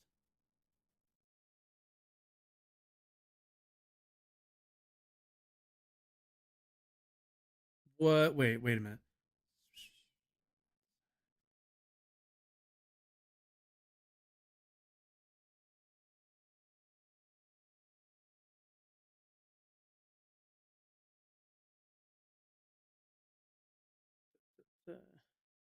Damn, fucking shots fired. Signed up for Twitter Blue back in 2021, long before Elon bought the site, because as a content creator, the ability to post long videos was invaluable. It still is. I respect alternative choices, but some of us are actually paying for a useful professional service. Honest to God, you could post those elsewhere. Long videos. You're providing Twitter with content. You're paying them? You should be posting solely short content here to drive people to see your longer. Yeah, I feel like, yeah. Damn. Brianna coming with a hot take. I'm sorry. I've just been spending a lot of time on the topic, so I have a lot of thoughts. I feel like I followed Emma. What the fuck? What's going on here? You can be supportive of trans people, they're not through surrendering into madness. Is this what Megyn Kelly looks like these days? Wow. Interesting. What is happening? This Colorado woman bought property next to a public park and cut off access to the creek used by the community. She compares public use of the creek to rape and is, oh my God. Not only is the government trying to take land that I bought fair and square, but they're trying to force me to share it with the public. Paying taxes doesn't mean that they have to acknowledge that the land is privately owned. We're going to talk all about litigation and why I'm currently being sued by all 3 of my county commissioners. Unbeknownst That's to fun. me, my backyard has been used by the public for about 35 years. You really like it that way. So when I came in and started swinging around my private property rights, that didn't go too well. Public Naturally. started complaining, rumors of harassment. Fun. God, private ownership is bullshit. Bought property next to. I need to find where this is, and I'm gonna do a live stream from this location, just to bother this woman. I'm gonna bring my desk. I'm gonna bring like a folding desk and show up, and just stream from this fucking creek. Also, what a piece of shit. Like, this creek that's been open to the public, and you're like, no, get out of my creek. Like, no, bitch. The fuck? Ban assault weapons, it's beyond time. Ugh. Joe, shut the fuck up, dude. Out here talking big, but doesn't do shit. Saying shouldn't be allowed. What is this? Minneapolis becomes first major U.S. city to allow Muslim call to prayer at all times. Okay, that's fine. Wait, all times? Well, there's actually set times to when people do that. Federal law banning it immediately. What? First of all, I don't really see the... I did read about this. Yeah, this isn't that big of a deal. Like, churches ring their goddamn bells at all that, fucking loud as shit throughout town. They'll be fine. Also, I think the majority of the community there is Muslim, so deal with it. What is this? Okay. Oh boy. Oh, is this the SpaceX shit? Oh yeah. Continuing to watch the film. 100 seconds into flight. It's actually funny. I don't think we even watched this. I named the stream this, but I didn't even watch it. Major activity is going to be set down of the first stage. The Houston tracking station now acquiring. That does not look. Is it supposed to be? We will get separation of Starship and Super Heavy and ignition of the Starship engines. When Starship That doesn't seem. Yep. light up 6 engines in a staggered sequence. Yep. If Yep. all goes well, Yep. those 6 engines will Yep. burn Am I for gonna get to almost see the 6.5 big boom? minutes. Onboard view. Aw, what? Launches most powerful rope. What are they cheering for? It blows up, guys. I'm sorry. I forget. I already forget the thing. The fucking what was it? Rapid rapid disassembly. Sudden rapid disassembly, I think. Oh no, now block on. Okay, yeah. My friend's cancer battle was ruining my mental health, so I left them. Running up. Wow. I don't. Okay. Okay. Yeah.